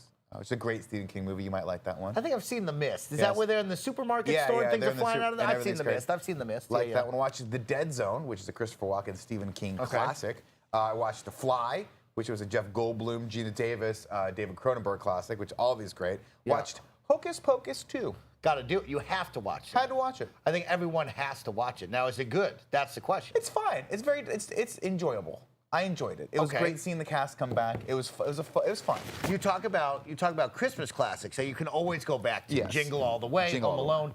Will Hocus Pocus 1 and 2 now make the list, or is it still always just going to be 1? Well, Christmas classics different, know what I mean? right? So if you're doing a Halloween movie, I don't want to watch the same Halloween movie over and over again. With the rare exception of Ghostbusters, I'll watch every year. Yeah. For Christmas, the rare exception is Die Hard. Of course, I will watch Die Hard every year. I know that Die Hard not traditionally thought of as a Christmas movie. It was not a Christmas movie. It's an action movie that happens at Christmas. You're all wrong. It's a Christmas movie because John McClane gave us the gift of a Beretta 9mm of a fucking terrorist's face. Oh. Actually, they were bank robbers, but whatever. Doesn't matter. Okay. But what I'll say is this. Some of the traditions for me, I'll keep going down my list. Yeah, keep going. Watched Eight-Legged Freaks, fun movie. David Arquette classic.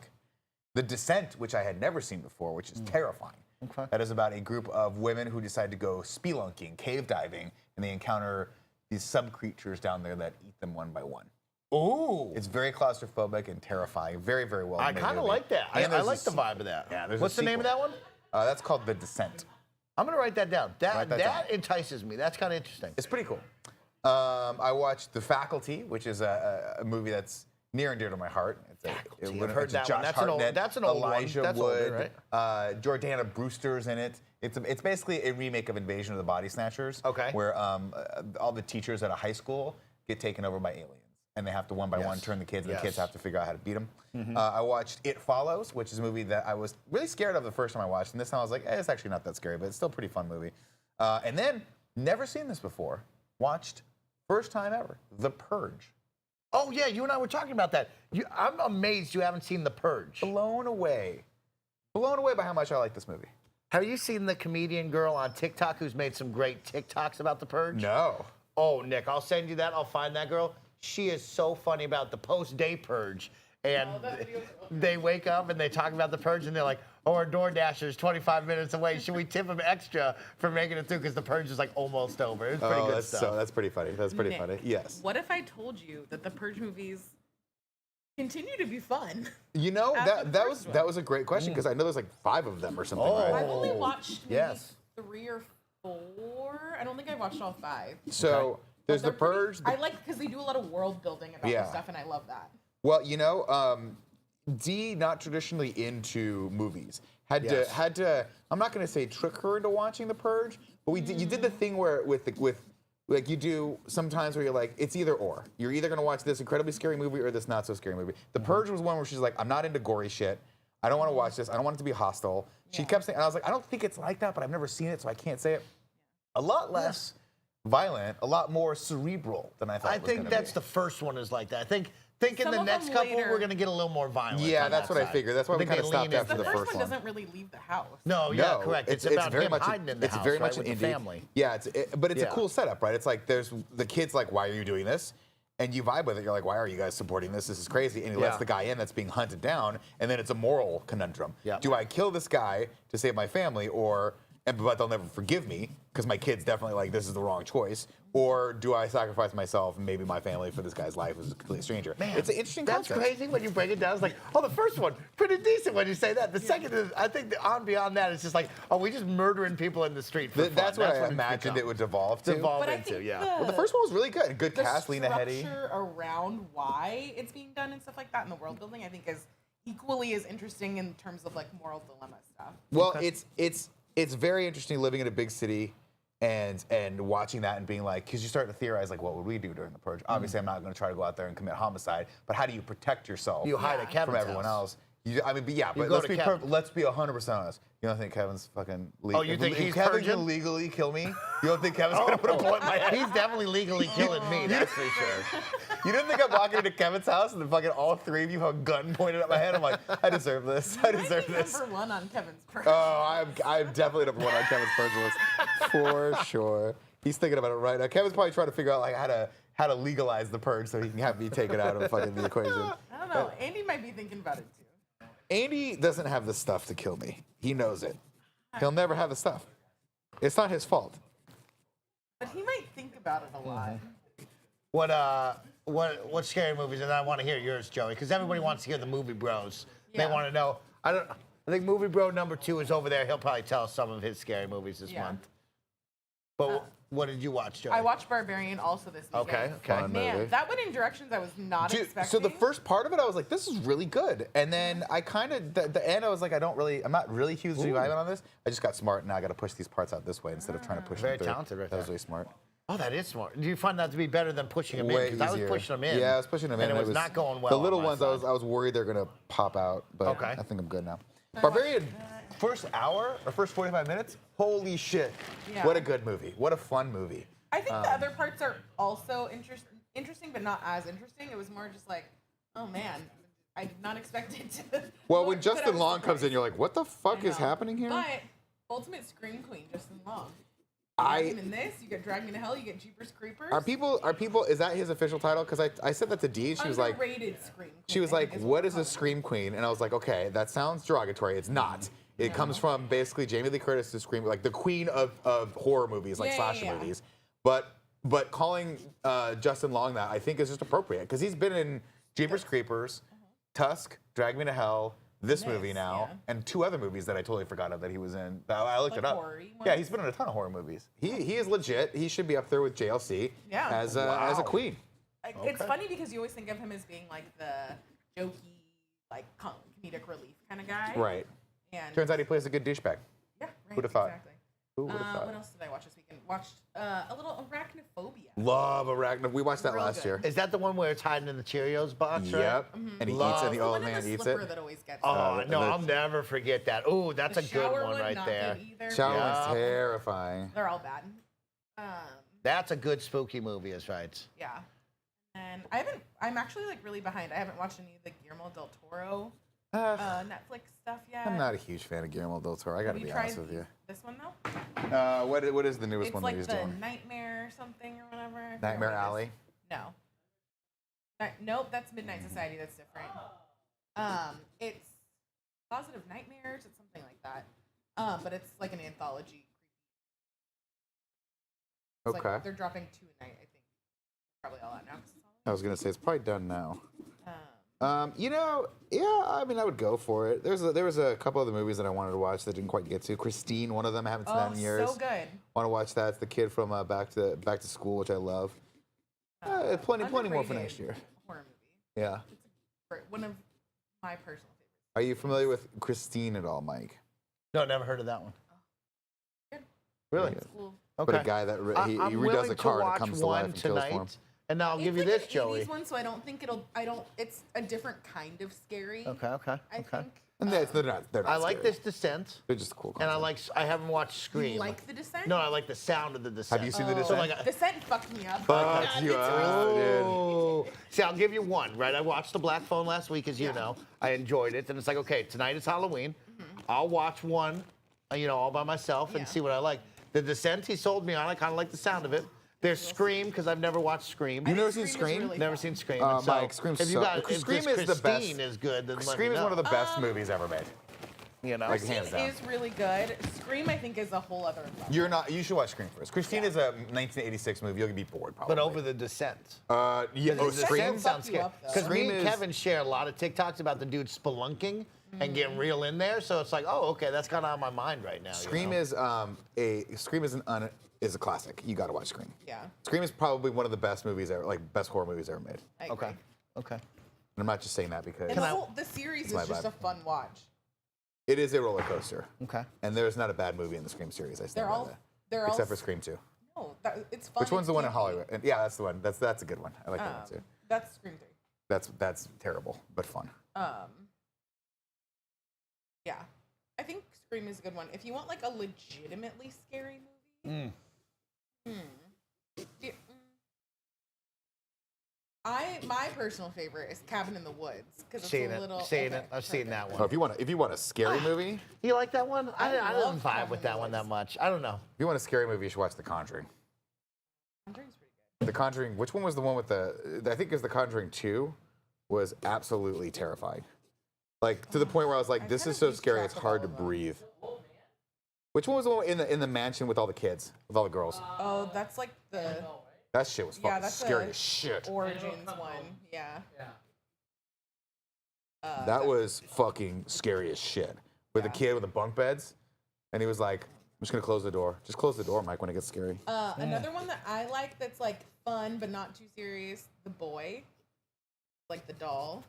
I like it. I think it's fun. Also likes it. Yeah. The sequel didn't hit very I never watched it. Mike, if you want, sorry. I'm getting ready to put my phone in there. If you wanted a classic, Poltergeist is making the rounds on I AMC. just rewatched that. And it's we saw it in so, theaters. I It's really love fun. it. It's one of those movies where, again, Dee was like, "This movie's too scary," and I was like, "Babe, this movie's actually not scary. It is a Steven Spielberg. It's a little scary, but it's really endearing. It's about the family." And then we got to the part with the clown, and she was like, "This is terrifying." I was like, "I lied. You can't trust me. I'm not gonna scary." I don't like. The pool part's scary too. Is that How one we coming looking? through? Let's kill the lights. Kill 'em. Let me get it. Turn it like that. No, the other way. You want to give me a little? It's too bright. Too bright. Oh, I think you Let me turned down try- the. I'm sorry. Let me try my small phone. Let me try my little phone, everyone. Try your little phone. His light's way too big. Let me try my little Oh phone. wow. Better? Yeah, that's good. Great job, Nick Scarpino. You are 2 for 2. Can we get a little zoom in on the lens here for these, so the kids can see see what we've created? all this fun that over we're our having time? right now as we're watching movies and hanging out and enjoying snacks. Put that other one. Grab that other one and put it out there. Oh, give me your phone. I gotta get the phone.